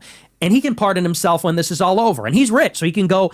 But if the country turns upside down, we're all going to be paying the price. And so that was my big beef with him, among others, in 24, is like, look, you guys don't understand. He did not learn his lesson. He never does. He hasn't changed at all. If anything, he's just more tired and cares less. And as a consequence, it's going to be just as inefficient as the first term, in which case we shouldn't even bother. In which case we're better off not poking the bear. Let's just let Kamala catch the hot potato and forget about it, because he's going to start something he can't finish. That was kind of my problem. Yeah, in a weird way, it's kind of true about the people who stormed the Capitol building too. Like, you're like, yo, I don't think you realize what you're doing. I know you think this is funny. Like, I know you think it's funny. Oh, you fart on Nancy Pelosi's desk? That's really funny. Hey, you know what government is? It's not your friend. You know what I mean? Like, these are the biggest, most powerful gangsters in all of the land. And like, they are going to crush you and lose no sleep over it. And, you know, I was, like I said before, like, I voted for Trump. I mean, it was objectively funny. It's one of those things where it's like, I wish libs would see the humor in it, because January 6th is very funny to me, but I wish leftists would take it seriously, because I think that they do see the humor in it, but then that leads them to not to like downplay it in ways that they absolutely shouldn't, because what Dave Smith is saying is true in some ways. Trump in 24. But it's interesting to hear like this paranoid like objectivist put it in these terms. Or I didn't vote for him in 2016, but I was rooting for, like, it couldn't help. But I mean, like, the 2016 election day coverage will forever go down as just like the greatest thing ever. Like, the montages of MSNBC and the Young Turks and all this stuff was like, but I guess I'm friends with the Young Turks now, because we're all against the genocide or whatever. But like, at the time, it was just like so amazing. 2020, I wasn't even rooting for him, because I really did feel exactly that. Especially, I was just so furious at him for the year that was 2020. I mean, like, talk about just like, my God, what a failure. Like, in the moment of your life, you were in the seat of power and failed so hard. And just, you know, instituted totalitarianism in the United States of America. It's like the craziest shit ever. And I did feel exactly like you felt, which if people can remember back, I mean, 2020 was such a crazy year with the mass riots in the streets and the censorship and the lockdowns and all of this. And I was just kind of like, what do we get for this? Right. Like, it's okay. Like, we're kicking a hornet's nest, and without a plan associated with it, like for top marginal tax cuts or something like that. Like, what is and it just seems like, which you get from Dick Cheney anyway, you know, like, so it did just feel like that. And I think that's a really wise observation, that like, you never want to, you know, like, it's the same way I feel about January 6th. Like, what are you doing? So are they BFFs now? Who, Fuentes and Dave Smith? I mean, Dave Smith would absolutely debase himself even further and be friends and best friends with a neo-Nazi, but I don't think Fuentes would ever do that. Are you overthrowing the U.S. government right now? Because if you are, you better fucking be prepared to do that. Does he not remember that Trump was the president during COVID and the lockdowns? These people of memory hold that entirely. The fact that all of the lockdowns took place under President Trump. You know, like, it is not wise to do that. Oh, you're just doing it with no strategy. Like, the majority of the like most critical parts of the pandemic happened under Donald Trump. Oh, we'll just take selfies inside. Like, okay, all right. I don't think you guys actually realize what you're dealing with. And I think particularly in the United States of America, where we have this kind of, you know, we're a very, very wealthy country, and we have an enormous powerful government, the most powerful government in the history of the world. But generally speaking, like, if you don't cross them, they're fairly polite to you. You know what I mean? Like, they're not like, it's like, hey, you get your taxes in. Like, listen, we're taking half your money. You have that in on time to us. But as long as you do that within reason, you know, you can kind of, and people get very comfortable and kind of like are a bit removed from what the real nature of government is. And you don't understand that it's like, look, man, like, John Brennan might seem fine when he's on TV, but you cross that motherfucker. Trump supported the development of the vax and then flip-flopped on it. I mean, if there's ever a point where like you're asked as like, and you're like a liberal or a leftist or somebody who's critical of Donald Trump, like, can you name one thing that you like that Donald Trump did? The go-to answer should always be Operation Warp Speed. He will kill you and not lose a wink of sleep over it. Like, these are people who will launch wars on false pretenses. These are people who will back both sides of a war and just let the killing happen, you know? And man, you really want to be careful about crossing them. Okay, so the January 6th stuff is where these accusations of you being a Fed have come from, which, you know, full transparency here, I do not believe that you're a Fed. I don't fucking know. Who the hell knows? Everybody, you're a Fed. Everyone's a Fed. I don't know who's a Fed and who's not a Fed. But I bet he's seething inside that Dave Smith is opting to fence it on the Fed allegations to his face. This has actually been the funniest part of this conversation so far. That this was something that, you know, Tucker had said. Like, it's so subtly devastating, and it actually was pathetic that Nick didn't even like try to like lean into the joke on that. He's probably just fucking seething that he did that. You were very upset by this, and understandably so. I think that's it's a particular type of accusation that is it's a very frustrating one, I think, in a way, because it's kind of like, oh, you're just, everything you said is undermined now, right? Like, I don't have to deal with anything. And I think that you know, anyway, I understand why that upset you a lot. But I think from what I've heard, a lot of this comes from the January 6th stuff and the accusations that you were encouraging people to go into the Capitol. So what's the deal with all that? Well, it even goes back to something else, which is the Joe Kent story, which I brought up before, because, you know, I was at January 6th, and at January 6th, I got up there and I gave a speech. And in the speech, I gave speeches at all these events, by the way. I went to the Atlanta State Capitol, Harrisburg, Phoenix, Lansing, and even D.C. And I gave speeches at Governor's Mansion, state capitals in D.C. before. And J6, you know, we thought it was going to be the speech on the ellipse, and then we were going to maybe do something at the actual Capitol building. Although Nick Fuentes looks like the dummy from Night of the Living Dummy. I don't know about that. Night of the Living Dummy. Goosebumps. Because this is the cover that I'm thinking of. And like with this cover, no. If you're going off of like the which freaked me the fuck out as a kid. But if we're going off of like the show, or the one that like actually was part of the live action show, I can actually see that a little bit more. The show, not the book, yeah. I loved that book as a kid. I didn't like any of these books, man. I think I remember reading Say Cheese or Die. And that one actually did have like a creepier premise, even though the cover was stupid. Say Cheese or Die. Goosebumps. Like, you would take, I think the premise is that you would like take a picture and then it would show something like horrible happening to you, and then it would actually become reality. And the only way to undo it was like you'd like turn the image into a negative, or if it came out negative, turn it into like develop it into a real picture. Wasn't going to be there, but there were plans for there to be stages there. And, you know, so like I said, I went to the speech. Trump said, go to the thing. We went to the thing, and somebody said, you got to give a speech. So I said, okay, find me a megaphone. I get a megaphone. I jump up on a thing, and we're like 500 feet from the Capitol. We're not even near the building. We're like on the street next to the lawn. And in the speech, I said, we're taking the Capitol back, keep moving, take down the barriers. And then we left. You know, we didn't go in. I wasn't even close to the building. And this video had been out there for a long time. And people knew I was there and didn't get charged. I got my money frozen, although I wasn't public about that. I got on the no-fly list. I went public with that, went public with the money later. Also, the no-fly list thing, I'm pretty sure that was because he never gets into the details, but it was because he like got into an altercation with a flight attendant. It was not for his political views. There was never an accusation until like about a year later. And then people started to create this story that, you know, that I was leading people in and I didn't get charged. Now, where it started with Tucker is with Joe Kent. Because now, like 2 years later, I make potentially Joe Kent lose the election. And Joe Kent was a close friend of Tucker's. Joe Kent is in the CIA. And that is how we attacked him. We attacked him on that basis. And of course, it was in self-defense. He said that he disavowed. Like the Daily Beast. This was February 24th, 2023. The real reason why Nick Fuentes was put on the no-fly list. White nationalist Nick Fuentes claimed in 2021 that he was put on TSA's no-fly list as a victim of overt political persecution.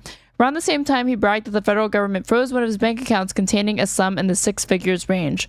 But the 24-year-old Holocaust denier's version of events doesn't hold up to much scrutiny. Documents obtained by the Daily Beast show Fuentes, one of the key figures in the buildup of the Capitol riot, misled his supporters over why he was banned from flying on commercial airlines, as well as why he received a letter from the Department of Justice notifying him that his assets were seized. and subsequently unfrozen, on the ground that they contained proceeds of money laundering, wire fraud, and threat violations. The real story of how Fuentes ended up on the no-fly list wasn't because of his far-right and anti-Semitic beliefs, nor his refusal to comply with any masking rules at the time. Instead, the podcaster who dined with Donald Trump and Kanye West at Mar-a-Lago just before Thanksgiving last year stepped on a rake when he sued the TSA, America's most loathed security agency, had the receipts. In court documents first mentioned by the left-wing news site The Gray Zone, the TSA reported, it's so funny to watch the Daily Beast site The Gray Zone, the TSA reported that they banned Fuentes from flying because he posed a safety risk to crew members and threatened to strangle flight attendants. Among the evidence submitted to the court was a clip from Fuentes' own podcast where he laid out a very specific scenario involving a flight attendant who asked him to put his mask on. The incident went far beyond any normal venting about the modern American commercial flight experience. Let me tell you, I'm going to land, and then I'm going to get into the airport parking lot, and I'm going to wait for you, and then I'm going to put a mask over your face, your mouth, and your nose. Fuentes recounted on his show 2 days before the January 6th insurrection. You still need to be wearing the mask, even if you can't breathe, Fuentes continued, making a strangling gesture on camera before adding a quick, kidding, which, you know, the TSA is known for their humor. Try tweeting any of these jokes at them, see what happens, come back to my chat and tell me what success you have. Kidding. Threatening a flight attendant is a felony and can carry a sentence of up to 20 years in prison, part of Attorney General Merrick Garland's November 2021 zero-tolerance order for prosecutors to shift from seeking fines to charging unruly passengers under federal law, though each offense still carries a $37,000 civil fine. Under FAA regulations, no person may assault, threaten, intimidate, or interfere with a crew member in the performance of the crew member's duties aboard an aircraft being operated. Before his Twitter account was shut down, Fuentes, which has been reinstated since, Fuentes tweeted about a December 2020 incident in which he refused to pull his mask up to cover his nose and then got into a verbal altercation with a flight attendant. He is a fucking Karen, man. Like, how many of these did he get into? Fuentes tweeted that the flight attendant had the plane returned to the gate because of Fuentes' attitude. I got up and looked him in the eye and said, "Hey, fuck you," he tweeted. According to Fuentes, the flight attendant told Fuentes to enjoy his time in Chicago, the city they were supposed to be departing from. "Yeah, eat shit," Fuentes said he responded. Born in 98, and they go on to give, like, context or whatever, but, like, yeah, this is a fucking, you know, it's just a joke that, like, there's no pushback on this. This is why he was put on the no-fly list. It's not because of political persecution. It's because he was acting like a dumb fuck. And when you act like a dumb fuck on a plane, this is going to be the fucking result. Vowed me, condemns all my views, we're keeping you out. And I looked at him as very threatening because, like we talked about before, he's kind of boxing me out intentionally. So we made him lose. And it was a couple months after this is where I first got the inkling of it. Michelle Malkin, who's a good friend of mine. Yeah, I know Michelle. I've had her on the show. The idea that this obvious joke wasn't politically motivated. Stop. Classic example of pretending to not understand. Always the best and the brightest in YouTube chat. Before, she's great. She's amazing. Yeah. And she's married to a Jewish guy, so you can't be mad at her. Look at that. Good woman. And he's great too, actually. He's pretty based himself. But so she communicates to me through a mutual friend that she gets this really weird call from Tucker. She says that Tucker never calls her. Sometimes she texts him and he'll give her a thumbs up, but they don't really talk. She says, but he calls her out of the blue asking about me and asking about Kanye.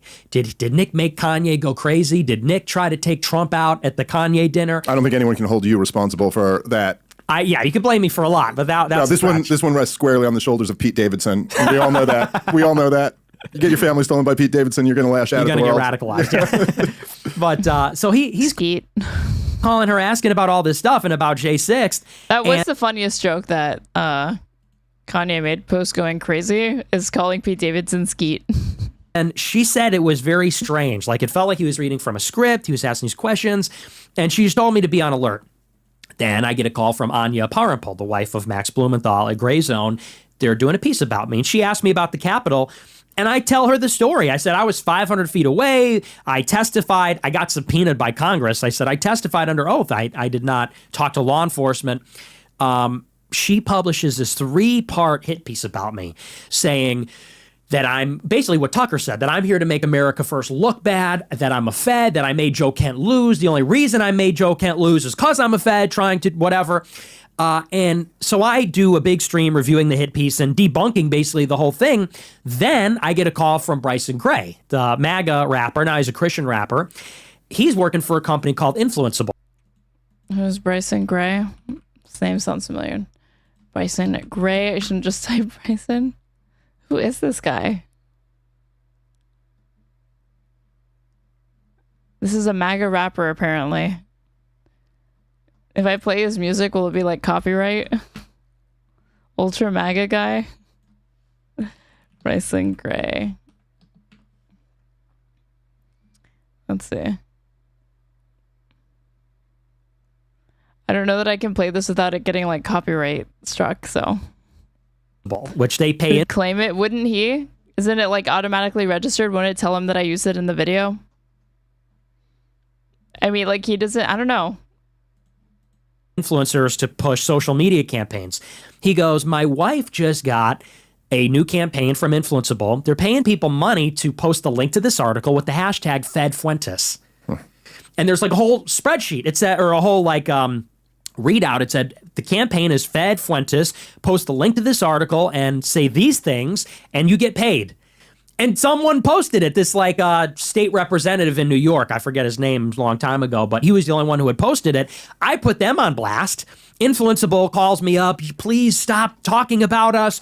We will take it down. We promise. Everyone's trying to broker this big truce. That's how, because I was pro Tucker. I was a big fan up until that point. And I said, so clearly, because him and Blumenthal are tight, he was fishing because he knew Michelle for this story. Blumenthal's wife wrote it, and that was like a coordinated hit job in retaliation for their buddy Joe Kent, who lost. And anyway, so that's kind of where the rivalry started. And by the way, I know for a fact that at a recent dinner, Tucker, even before he talked shit about me in July, he was pushing that script to anyone who would listen, to other e-celebrities, to students, saying, yeah, Nick is this gay kid. He's really gonna pretend that dude talking shit to a flight attendant and making jokes, which are literally clarified as jokes mid-rant, has apolitical precedent for no pilots. You're not a serious person. Ryan, I am such a serious person that I'm gonna link you a Discord that you can join. And you can come make this point to me, to my face, and we can hash it out right now. So there's no confusion because between us anymore. And if you don't, I'm going to ban you. And you can explain to me, like, what part of threatening a flight attendant in, like, a joking, humorous way is not going to end up with you on, like, a no-fly list that, like, I'm missing, or, like, I'm intentionally missing the point, where, like, my point is that regardless of whether or not your joke is political or not, that gets you in trouble. Trans, and he's a Fed, and he's here to make us look bad. Like, so this was in private. Nothing special happened to this man here that wouldn't have happened to anybody else who tried that shit on a plane, yourself included. But you should try. And he was kind of suggesting that on the show, and then he explicitly said it this summer. Well, I guess he implied it with me. Because I heard people on Twitter saying this, so it was, which I think I don't remember. But either way, you have 5 minutes to join that Discord, get into the waiting room, and talk to me about it, or you're banned. Exactly the details of this, but I think you had said something that pissed me off. Whatever, it's water under the bridge. But I think you had said something that pissed me off, and so I just didn't respond to it. And just like the way people were coming at me was like a little disrespectful. So I was like, "Fuck you! I don't have to answer this." But he said when I was on the show something like we were talking about Ray Epps, and then he was like, "There's someone else who was on camera and he kind of put the words in my mouth. He went, "As I'm sure you know," and I did not even pick up on that until like people were showing me the clip of it, and I certainly never thought he was talking about you, and he never said anything to me about that. But then, of course, right, I did see with Candace where he did explicitly say it, and I think, I guess maybe the thing about it is that it does seem, just on the surface of it, and I'm not accusing you of being a Fed at all. Like, I don't think you're a Fed, but I guess just boo, he backed off of it. On the surface of if there's a video of you advocating people go into the Capitol and the way they were just getting everybody, and it does seem like, although you're obviously a lot bigger now than you were then, you still would have been a pretty nice scalp to be on their mantle. You know what I mean? Like, it would just be like, oh, wouldn't they go at you for that and try to find some charge or something like that? But is it the case that there's just nothing to charge you with, or what? There was nothing to charge me with. I mean, they looked at charging me, but I didn't trespass. I wasn't violent. You scare all these boys, they don't want to talk to you. The thing is like, Pisco's a lawyer, and he has no shortage of, like, he has all of these people that are constantly clamoring to talk to him, and I guess they want to be able to, like, BTFO the lawyer or whatever, but, like, I don't have any sort of training like that. I'm not like I don't have a JD, I don't have a master's degree, I didn't even do debate in high school or anything like that, yet all of these people talking shit, it's always been Discord or ban. Like, out of all of my months of streaming, I've only had, like less than like this hand more than suffices to count the amount of people that have come on my stream to talk to me about the disagreements that they have. I don't know what it is. Like how, again, some people who to me are superficially more intimidating are able to get people to come talk to them, and I can never get these people to do it. I want to talk to these people. Violent. And Wouldn't that be inciting? Yeah, something? but my lawyer told me I'm protected by the First Amendment for that, because it wasn't like the language was such that it wouldn't be. And also, no one else got charged with incitement. The charges were trespassing, conspiracy, all things that didn't apply to me. Right. Okay. All right. Fair enough. I think maybe, it's like, and I think maybe this is partially why you get that rap, which I think is unfair. It's unfair to call people feds, unless you really have fucking detailed, like, I have the evidence and I'm willing to show it. It's just like, it's an unfair accusation. I think when Ray Epps, well, by the way, do you think he was a fed? I don't know, to be honest. I'm skeptical, but it's possible. Yeah. I lean toward thinking he was. It's just the way the Democrats were defending him. Everyone's a fed. So bizarre to me. But anyway, so there's that famous video I'm sure you've seen, everyone's seen, where Ray Epps is in the crowd. Difficult for YouTube bots to join Discord. These are no bots, I promise you. And he starts saying, we're going to storm the Capitol. And everyone... These are very real men in these chats making these comments and then not wanting to talk to me.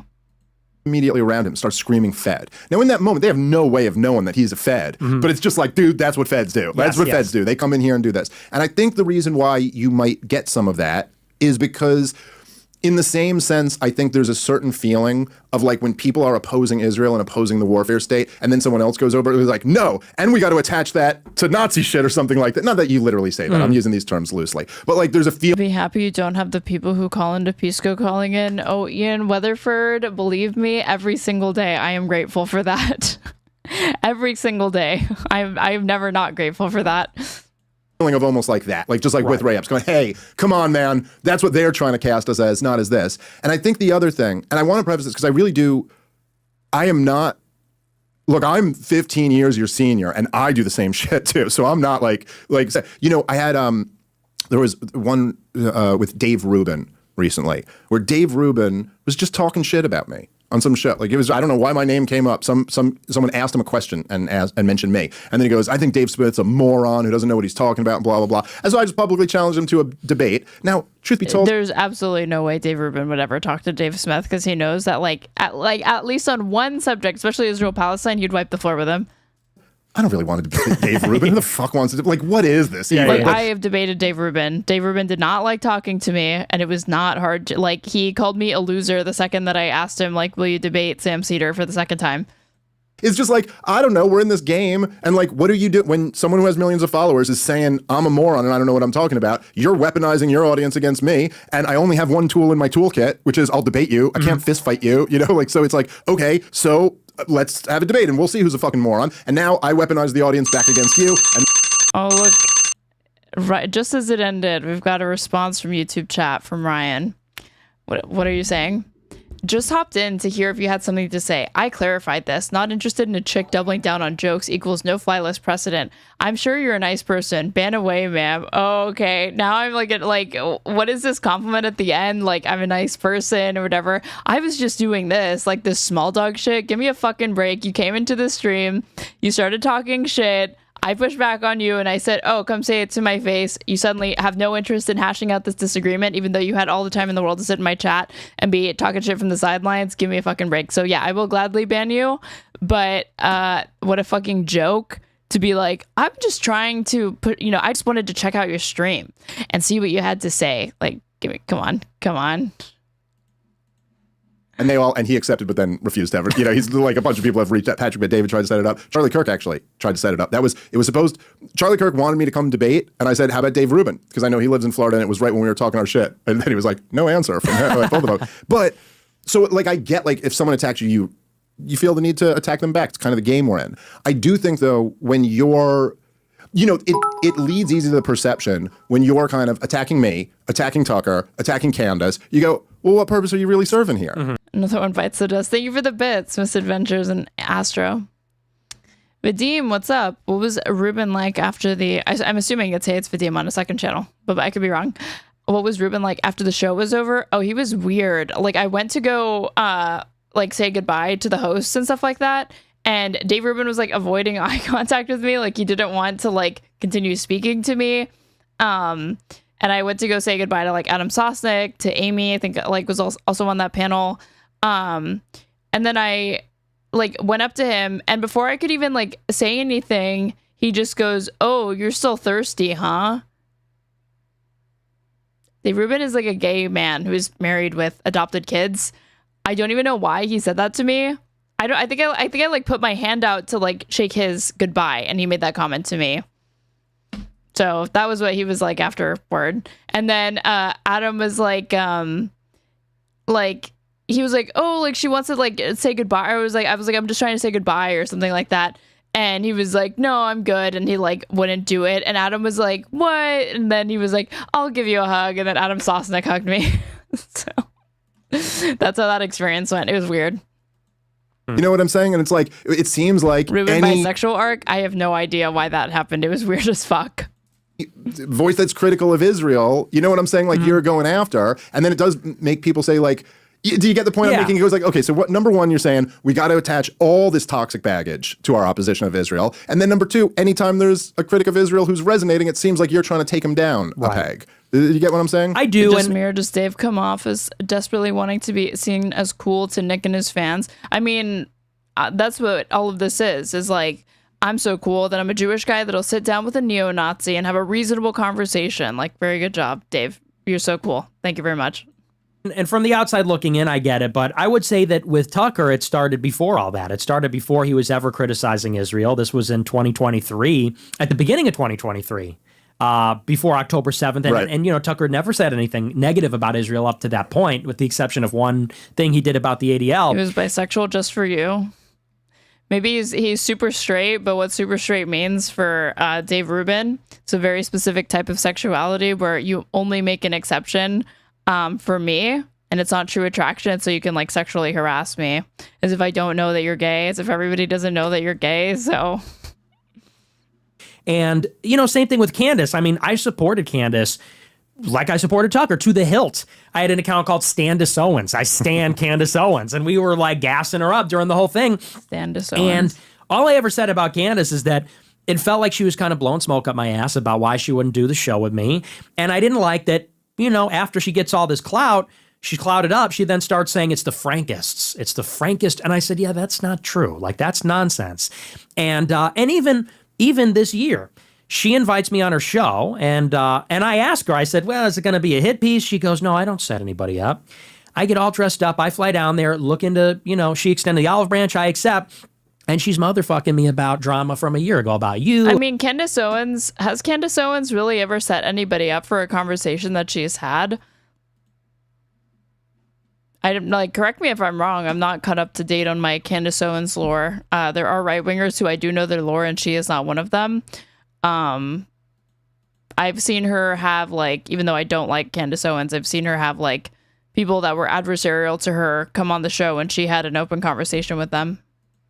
About, are you racist? Are you anti-Semitic? Why aren't you married? All this kind of stuff. It wasn't a friendly interview. I don't even think it was cordial. I think it was basically, it was an attempted hit job. And, you know, so like with you, I mean. I did not. I've seen that podcast, and he has a fucking victim complex, or he really, really needs the interview to like not be challenging whatsoever. Because if anything, he was the one who went there. And to me, like, maybe he could say that, like, the reason why he was the one that was being more hostile and aggressive is because he perceived it from her first. But I felt like she was the one who was trying to, like, kind of bridge build with him. And even by her inviting her, like, him on her platform is a big deal.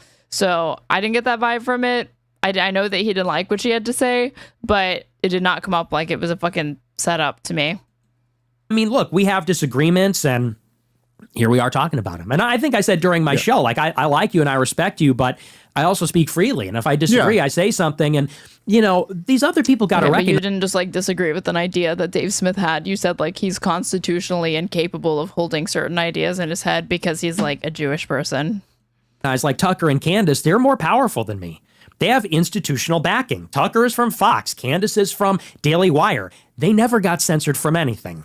Me, I never had any. They tried to throttle me in the crib. By they, I mean conservatives. Candace really had it out with Blair White on the Ruben Report. That I remember. And she does go so far as to be like, "You're a man," or whatever. Like, she goes fucking really hard. That was hilarious. I made a video about it, or at least my talking cat did. Now that's coming back to me, but that seems less like, I don't know. Isn't it a? I guess I don't really count that as like a setup, because the whole premise was that it was going to be a debate. Nobody was under the impression that it was just going to be like this cordial conversation. I think Blair White knew that she was going into it to disagree with Candace Owens, and that Candace Owens had those positions. That was not something that she's ever been shy about hiding. So I take what Fuentes is accusing Candace of to be a very different thing, where it's like you bait somebody by being like, kind to them, or saying like, oh, no, it's not going to be adversarial. We're just going to have like this chill conversation. And then you kind of, ambush them. And that wasn't the vibe that I got from their podcast episode. And I don't think that that, I don't know, that doesn't really count to me as like Candace ambushing. Yeah, it wasn't a setup, exactly. From the time I was 18, and I've been banned from most things. He has to frame Candace and Tucker's being a part of the machine against him because they've been jacking his style too much lately. Yeah, he doesn't, he wants to build a movement for himself, but he like almost doesn't want allies. He wants like useful idiots, but that's different than wanting allies and wanting to like build it out with other people. For 5 years. He has a very narrow lane, and he sees them trying to occupy it, and they're still in the mainstream because Tucker Carlson and Candace Owens are deplatformed. And I think he sees that, his territory is being threatened. So it's just, to me, it's like a little unfair. It's like when Ben Shapiro quote tweeted me with 1,000 followers for there's an angry, aggressive / adversarial black woman. 100%. I mean, there was a point where he was like, "You're a woman, know your place, shut the fuck up." Isn't that what your ideology says? That's something else. I mean, it's similar. I mean, Tucker and Candace getting together and saying, he's a cult leader. He's burned every bridge with every ally he's had. Yeah. And like, he's also discouraged, like when, I don't know, something like Lauren Southern talked about like getting divorced or something like that, he reacted to it and he was like, I was like one of the first people saying we need to not have like thoughts, and aka women, that's synonymous with women for him, in the movement. So like, he's always been like wanting the tent to be like incredibly, incredibly small. This guy's like a Fed. It's like, yeah, well, you guys have millions and millions of followers that you accumulated serving the system that I was getting killed by for 5 years. So that's why I feel like I have a special license to attack, because it's punching up. But, I don't know what to make of Tucker and Candace. I would say, if I was being charitable, that there's immense distrust on both sides. Yeah. And for obvious reasons, because I'm an unknown quantity on the outside who, they probably don't watch everything. They don't know what's happening down here. And on the other side, they are exiting the institutions. So from someone on the outside, it's like, are you CIA? Where are your loyalties? What do you really believe? Are you concealing what you really believe? And to what extent? Yeah, so from the outside, it's like, are you CIA? For Candace Owens, that's just stupid. For Tucker Carlson, I mean, like, his dad was like in the CIA or whatever, so it makes more sense, but it's still silly. So, I guess when I gave Tucker a black eye, so to speak, and kind of retaliated very strongly, maybe at the minimum, it made him just kind of respect what I represent, but I'm open to all possibilities, making up with either of them. Well, that's good. I think it's good to be open to that. I remember like, that, and I don't know that this is true, right? Like, I don't know if David Duke is a Fed. I've never met David Duke. I don't know him. But I remember he used, in 2008 and 2012, he came out and endorsed Ron Paul for president. And then this was, of course, used against Ron Paul. And I remember going, oh, you're a fucking Fed. Because the same thing happened with Trump. Didn't David Duke endorse Trump, and then it took a minute for him to disavow it? David Duke, Donald Trump, endorsements, 2016. Why is my caps lock on? Yeah, he did. No, I don't want his thing.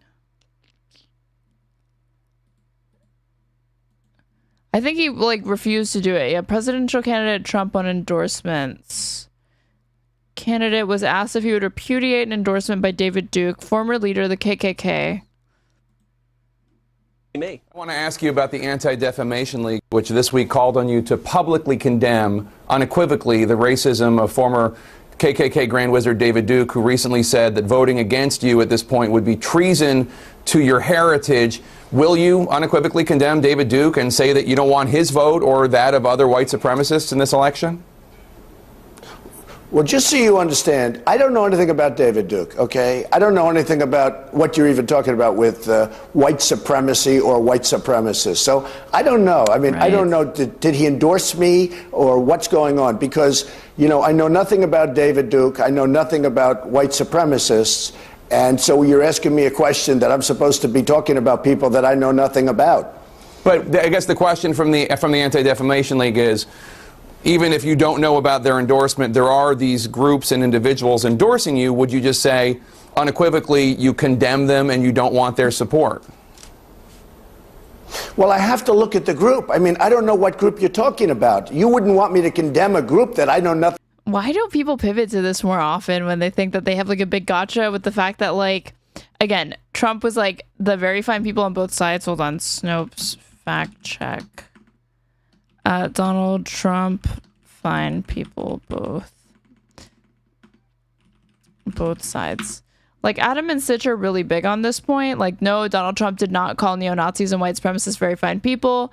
However, the accuracy of what Trump did claim, that there were very fine people on both sides of the 2017 Unite the Right rally debacle, is in question. So claim on August 15, 2017, then President Donald Trump called neo-Nazis and white supremacists who attended the Unite the Right rally in Charlottesville, Virginia, very fine people. This is false. In a news conference after the rally protesting the planned removal of a Confederate statue, Trump did say there were very fine people on both sides, referring to the protesters and the counter-protesters. He said in the same statement he wasn't talking about neo-Nazis and white nationalists, who he said should be condemned totally. Editor's note, this is the critical point that people always leave out. Some readers have raised the objection that this fact check appears to assume Trump was correct in stating that there were very fine people on both sides of the Charlottesville incident. That is not the case. This fact check aimed to confirm what Trump actually said, not whether what he said was true or false. For the record, virtually every source that covered the Unite the Right debacle concluded that it was conceived of, led by, and attended by white supremacists, and that therefore Trump's characterization was wrong.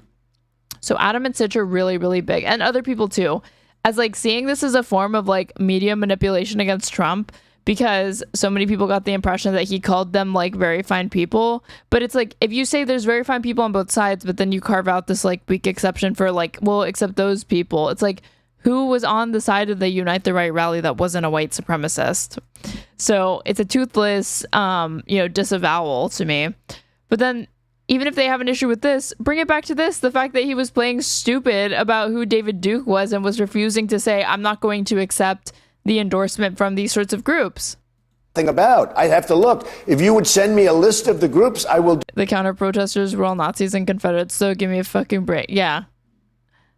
Do research on them, and certainly I would disavow if I thought there was something wrong. But you may have groups in there that are totally fine, and it would be very unfair. So give me a list of the groups, and I'll let you know. Okay. I mean, I'm just talking about David Duke and the Ku Klux Klan here, but I don't know. Honestly, I don't know David Duke. I don't believe I've ever met him. I'm pretty sure I didn't meet him, and I just don't know anything about him.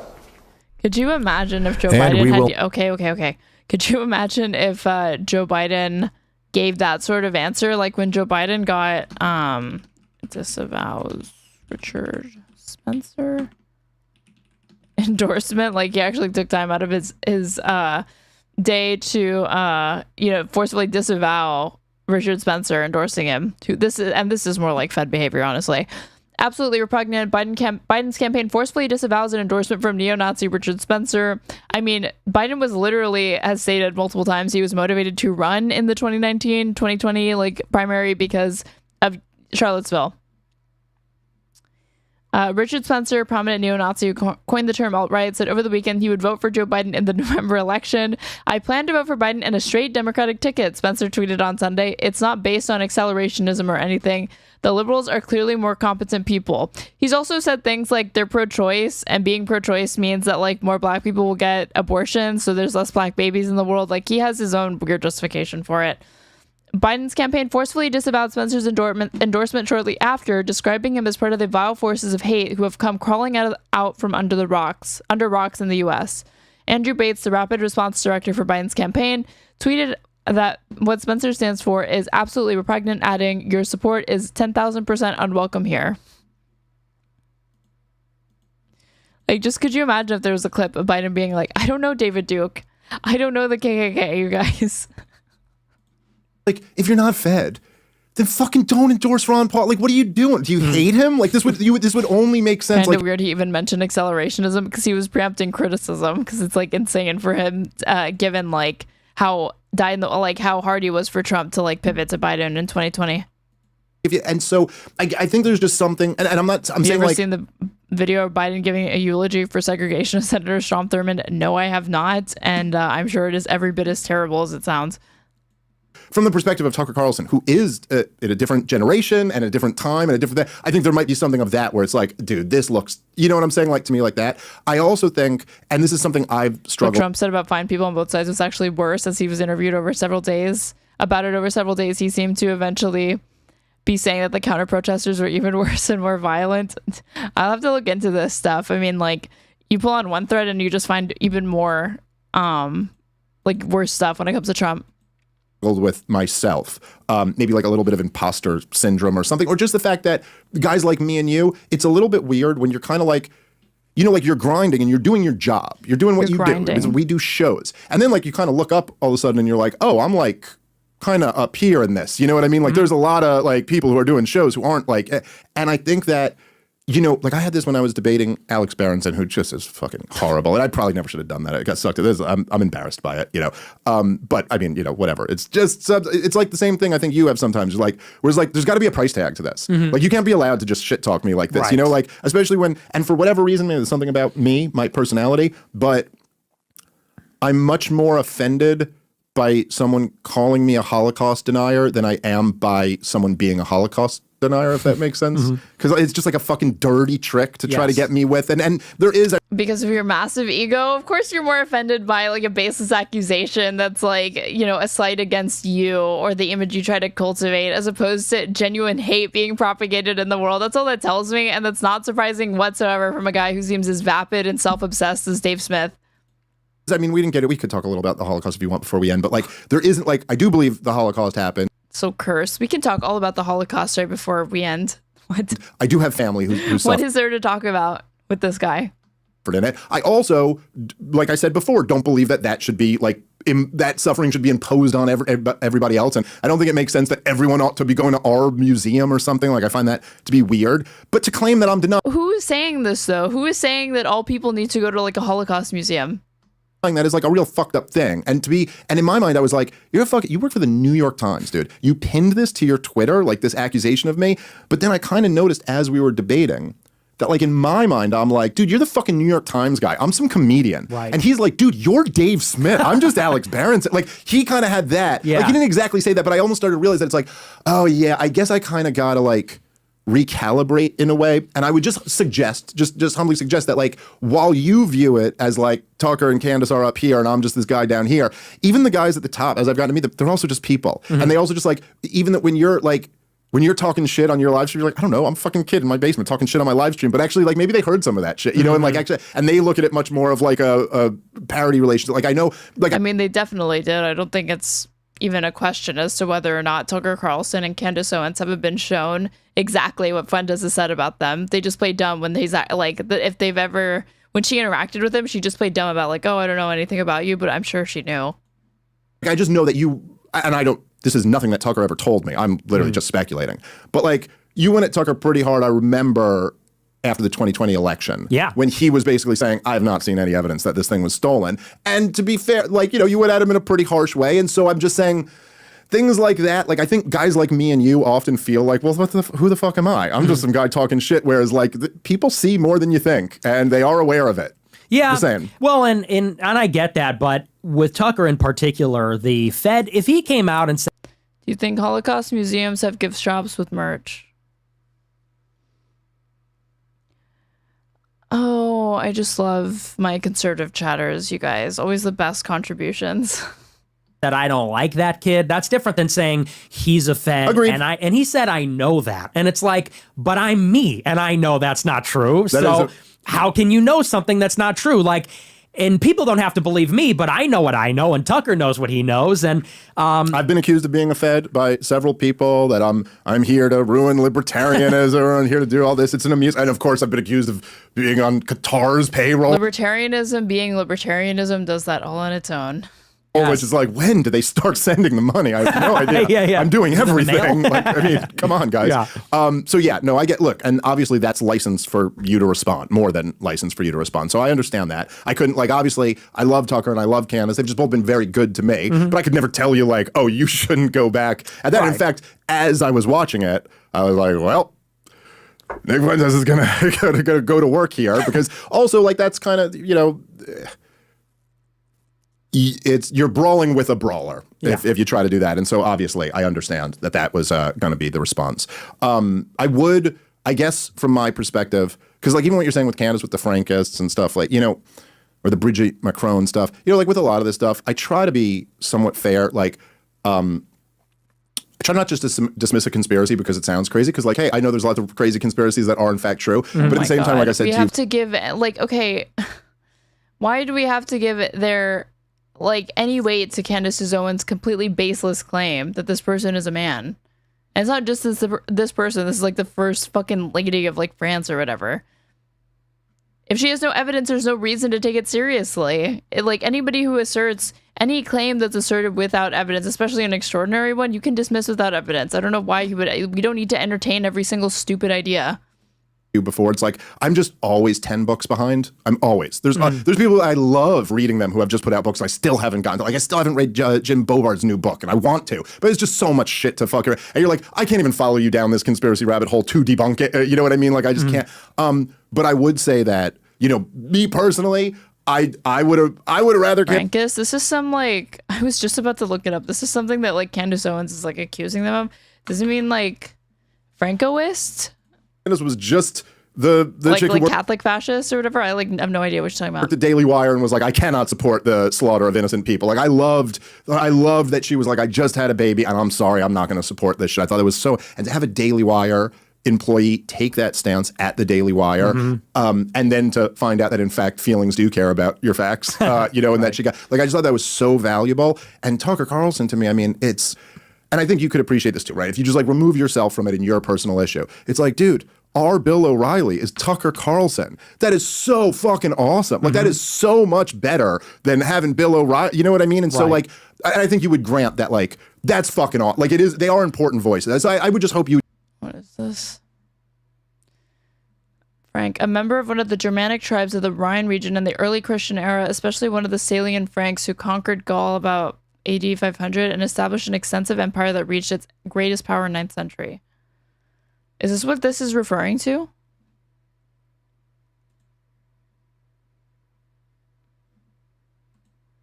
Or is it this? Frankism was a religious movement originating in Rabbinic Judaism of the 18th and 19th centuries. Was named after its founder, Jacob Frank. Frank completely rejected Jewish norms, preaching to his followers that they were obligated to transgress moral boundaries, embracing, antinomianism.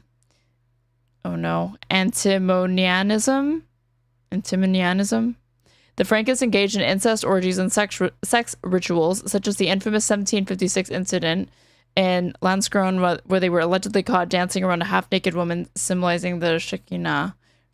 Shekinah? What is Candace Owens cooking, man?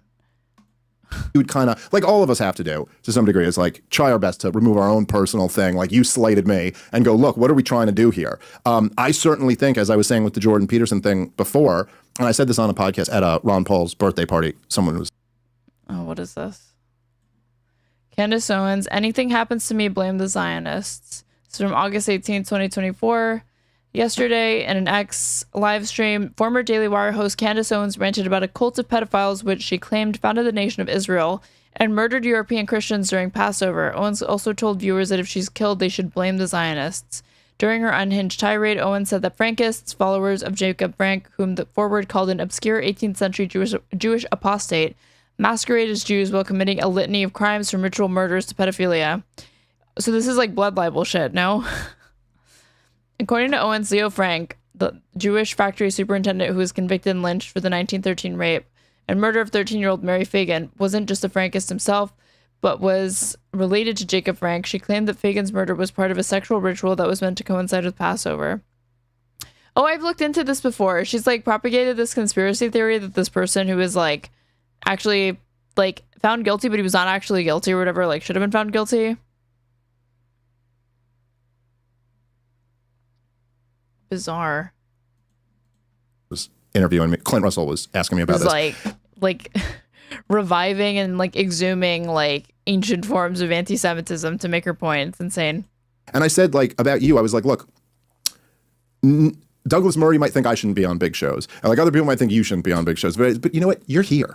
Like, there's no more debate about this, Douglas Murray. It's like, yeah, I'm as big as you without the institutional background. So you don't get to say I don't get to be here. And I think the same thing is true with you and the Groypers. It's like, nobody's being vanquished.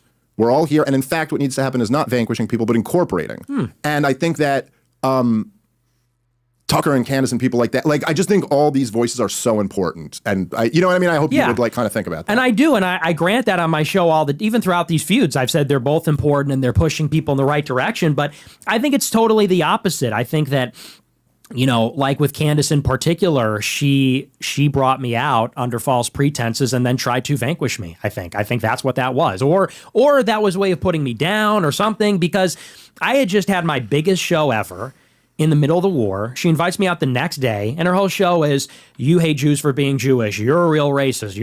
And it wasn't friendly. It was nasty. She was nasty to me.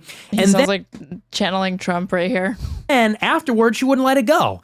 It didn't play well at all, because in the interview, she goes, well, you got triggered. I said, I don't think so. She goes, well, people are going to, and nobody agreed. People were furious about the paywall. They're pissed at the way she treated me. It was universally negative, and she wouldn't let it go. And then she got to come in and say, well, you lied. The reason people didn't like it is because you lied about it. And it's like, lady, you know, you got to take the L. You were out of pocket. It didn't work. It backfired. So I could coexist with her. I was willing to do it before. I'd even be willing to do it now. And the same is true with Tucker. And I think Tucker's more rational. Maybe he's a guy or something, or I don't know why. It does help. It helps, you know. But I could coexist with Tucker. It's just there needs to be a mutual understanding, because I also represent a lot of people, and when they put me down, they're not just putting me down, they're putting down that whole right-wing flank of the issue. And I don't need everybody to agree with me. We can. I love the disagreement. Sure. I love this conversation, and we disagreed about some things here too. It's just when people say, you're a fed, you're a racist, F you shouldn't be allowed on the shows, you're just an asshole. It's like, I'm not an asshole. I've been fighting for 10 years to say the stuff that many of these people just got around to saying last year. And that's just, so yeah, it's like a little irritating when they do that to me, but. He's like, this is literally just the Regina George, like, I like invented them, you know? Who do they think they are? Just picking up the mantle of anti-Semitism when I was the one who actually laid the groundwork and was deplatformed or whatever, and they're just gonna take the credit. Yeah, that's how it works. I'm willing to be the bigger person. Well, it's good. Well, look, I mean, I think it's good. Look, dude, I mean, all of us are trying to, figure out like he wanted to cry when she asked him why he's never had a girlfriend, why he refuses to go on dates with women. Like, you know, he probably doesn't want people to see that interview, honestly. That we're in this position, like how exactly to manage that. And I think, like, kind of as we were talking about before, it's like we're united in our opposition to a thing, but now we have in a lot of ways. It's been decentralized, so it's not like any one of us is exactly like the mainstream. You're not even united in your opposition, though. You are opposed to Israel's actions, Dave. He is opposed to like global Jewry and like a cabal that is non-existent. You guys don't have the same solution. You want, again, like, to be an isolationist. He literally wants the final solution. So what are you thinking here by saying that shit? So stupid. But like, we're the mainstream media now, you know, like it's us. It's like, I mean, honestly, like there's particularly like daytime shows, like you're lapping. It's like, me too, you know, so it's an interesting thing. All right. So maybe we could talk about this a little bit and really test my YouTube channel.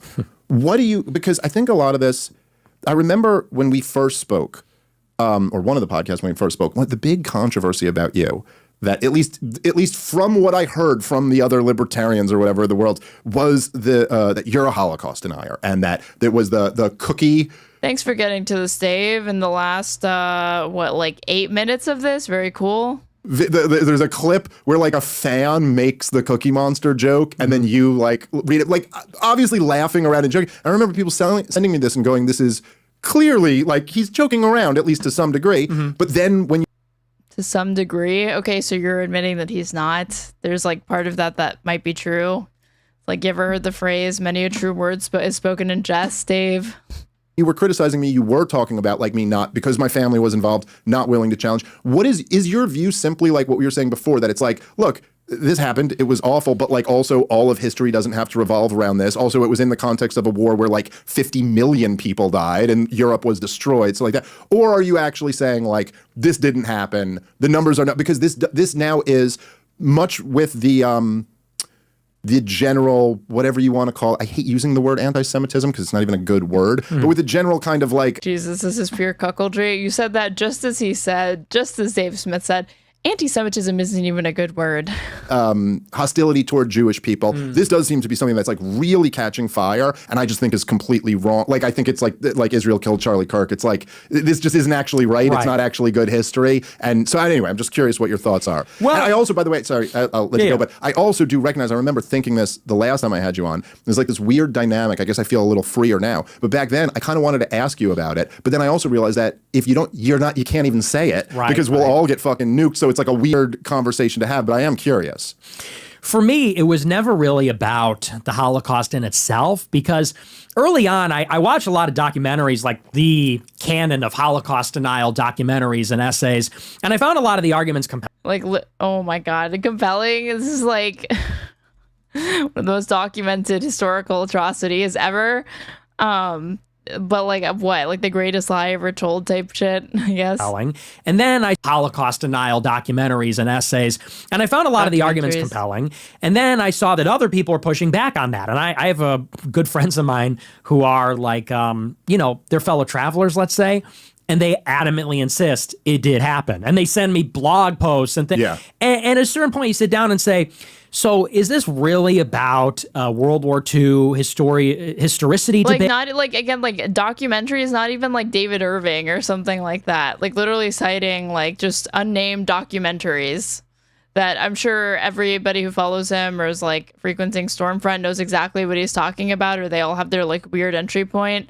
But no, there's not compelling evidence for this, or I guess a lack of evidence for the Holocaust. Debate or historiographical debate. And to me, yeah, he's talking about the greatest story never told. That's what it's called. I'm sort of missing the point. To me, the Holocaust is just like, it is just a central part of the Jewish identity story, which is that if the white people get too much power, they're going to kill us all. And that means if we don't have enough power, they're going to kill us all. If they can critique us, they're going to kill us all. It's wrapped up, and this has been pointed out before, that more Jewish people think that the Holocaust is central to their identity than believe that believing in God is central to their identity. And that just tells you about what Jewish identity really is and how it's political.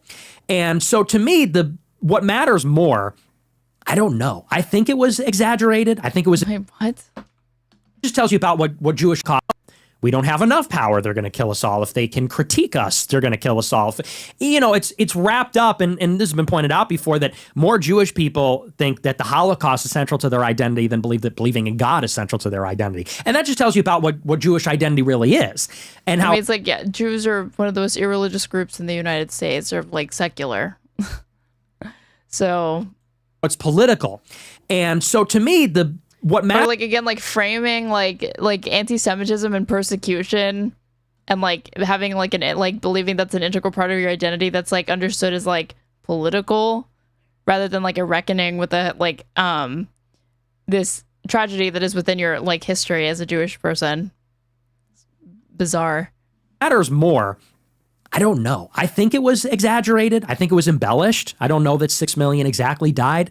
But I don't know. I'm not an expert, and I don't really even care about being an expert. To me, it's more about, like you said, I don't want this trauma imposed on me and for it to define our political order, because that's really the issue. Well, that part I think is 100% reasonable. And in fact, it's weird seeing him look polished and cleaned up, makes him even more performative versus when he goes off the handle IRL. But then I heard that clip about him and his wife looking at buying a house and the racist crap he said, and it's like, what the fuck are you doing, dude? Walking contradiction.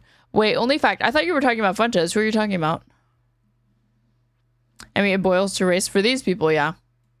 As you said, that the Holocaust is more central to Jewish identity than God. It's certainly true for non-religious Jews, and even maybe for some religious Jews. Like it is very central. I know what clip you're talking about when he was saying that, like, yeah, he flirted not only with like weird Great Replacement shit and like white nationalist ideas in this, but there was also a point where he was like, I criticized somebody for being racist, but then it turned out I didn't want to live near black people. That's what I was thinking when I bought a house. Ha ha ha. Okay. Jewish identity, and I think in unhealthy ways. No, yeah, I saw that clip, and I know what you're talking about now. Absolutely, you're right about this being kind of this. You know, it's I love when Daryl Cooper made this point, but it was such a perfect way to put it. But where he was like, "Look, I love when Daryl Cooper, again, reminder for anyone who doesn't know who Daryl Cooper is, American right-wing podcaster known for making Nazi apologist claims. Cooper in 2024, Cooper gained prominence after being platformed on the Joe Rogan Experience and Tucker Carlson show. It's been the subject of controversy due to his commentary about Adolf Hitler, Nazi Germany, Winston Churchill, and World War II. Cooper's interpretation of historical events have been criticized by historians for inaccuracies. He's also been accused of downplaying Nazi crimes and engaging in Holocaust denial. That's who we're about to like hand it to, according to Dave Smith. This is a guy who apparently said that like Winston Churchill's actually like the real villain of World War II or something. Founding fathers are Martin Luther King, and you know what I mean? Like it's not just like, and he goes, you could test that out, like go desecrate a statue of George Washington, and then go desecrate a statue of Martin Luther King, and see what has more of the reaction. And it is like, it's really like World War II and the civil rights movement have become. Well, yeah, because MLK didn't ever engage in something as abhorrent as like slavery, like George Washington did. So people are open to the idea that like, yeah, the veneration of people like this maybe isn't something that's like a good thing for our society, as opposed to figures like MLK. To do that would be the repudiation of, you know, the better aspects of American history. Like the American consciousness, you know, and then I think the Holocaust and World War II being the same for Jews. And of course the story becomes this very ahistorical, weird version of it where it's like the creation of Israel. Churchill was a horrible war criminal, but IDK for World War II. It's like the one example where he's like not in the wrong. You could like bring up the Bengal famine or the, what is it, Gallipoli campaign, if you want to like point out times where he was like, he made massive mistakes. Stopped the Holocaust or something like that, which is like just not at all true. In fact, they had very similar goals, the Zionists and the Nazis at first, which is why the Zionists wanted to do business with them. I think it was their. That's a weird way to frame that. Like, I know what he's getting at because there's quotes from Herzl where he's like, the anti-Semite will become our best friend. But he's like, it's in the same way that like black separatists and like the KKK work together towards like a shared goal, but not for the same reason, obviously. Not that I like nationalism or black separatism. And it's kind of like two sides of the same coin, but it's strange for him to put it that way. The Nazis' anti-Semitism is the only reason why that didn't happen. But I do think it's like, and I mean, I've been down this rabbit hole a bit, but it's like, I really don't actually think it's that exaggerated. I mean, it's probably not 6 million to the person, but like, I think even David Irving, I think he put it between 4 and 5, like, and that was like on the low end estimate. And even as 4 or 5, it's like, what are we even fucking talking about here? It's all the same thing. So I think like, and I guess in a way, because we've gone for a while now, so we could wrap up unless there's anything that you wanted to bring up. But I will say I appreciate that. I think, you know, and this isn't, I'm not even saying like, you know, because I'm sure the part of the problem with this stuff, right, is that, at least from my perspective, is that when you're Jewish, if you, there is this kind of, not amongst you, I don't think, but I think maybe some of your fans, not all of them, where there's this kind of heads you lose, tails I win type thing where it's like, okay, so like if there's a Jew who's for Israel, they go, well, of course, like all the Jews. And then if there's a Jew who's against Israel, it's like, well, they always control both sides of the, you know what I mean? So it's like, no matter what you do, you're like kind of in this position where you're like, well, there's nothing I could say here other than, yes, you should hate Jews. And then they'll be like, okay, finally a good one or whatever. But I do think that like we said before, we're all kind of like figuring out this new world. We're all kind of like dealing with our newfound relevance. You're also, you know, like, how old are you? 27. 27. So you're kind of like, you know, you're approaching your late 20s and where it's at. And I do really appreciate. Wait, what? Is Fuentes older than me?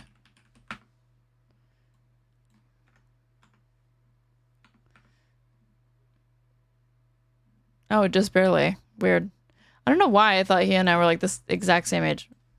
You kind of like I really appreciated on Patrick Bet David when you said like that you're like, I'm not a racialist, I'm a Christian. And then it's like, and that, not that you might have some racialist views, but like that being a Christian is first and foremost like the most important part of your identity. I would just really encourage that. I think like that's what we need. I really think This that. glazing at the end that he's sending him out on. Give me a break. It's like, you know, I told you when we spoke on the phone when we first planned this, and I told you the video that I saw of you was like a clip that was going super viral, which you, I think, were touching on earlier today, where you were just like, where you were talking about how like a Christian just can't support killing people like this.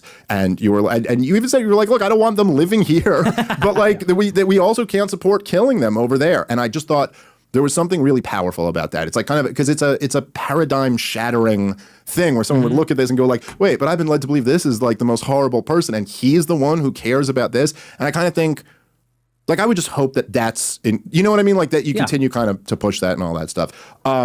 I will say, I really, really appreciate you coming out and traveling for this. I know it took us, it's hard. We're both busy, and so it's hard to schedule these things.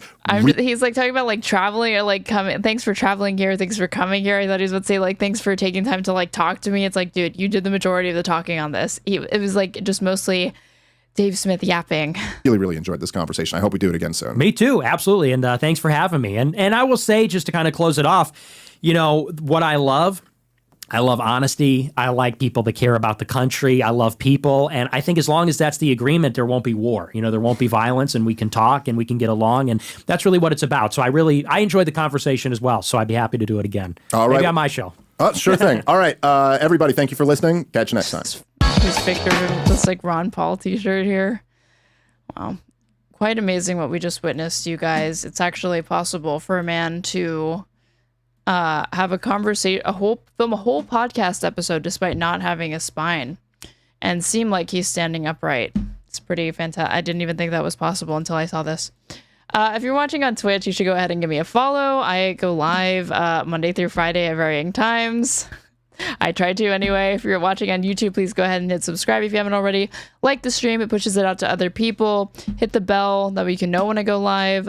You can catch up on my past streams by going through my past VODs that are on YouTube, available for anybody to watch. They are timestamped, so you can go to the segments very easily. If you want to support me, you should go ahead and sub to me on Twitch by using your Amazon Prime sub. You can give subs throughout the chat. This gives people the lovely experience of no ads as well as cute emotes. If you want to support me in other ways, you can follow the donation links in my Twitch chat or YouTube description box. I'm at Straighterade _ on absolutely everything. And yeah, that's going to do it for tonight, you guys. Also doing Just Press Play today, I think at some point with Pisco, probably at like 1 p.m. So I will be back very, very soon, unfortunately. I am going to try to get some sleep. In the meantime, I'm going to send you guys to Kid Not Kin, both on YouTube and on Twitch. So go tell them I say hi. And thank you guys for finishing that with me and spending your night turned morning with me. I will see you all again very soon. And, oh, thank you for the tip. Hold on. Let me read it out. I got a super chat. What does it say? Love you. Bye. Love you guys as well. All right. Have fun. Bye.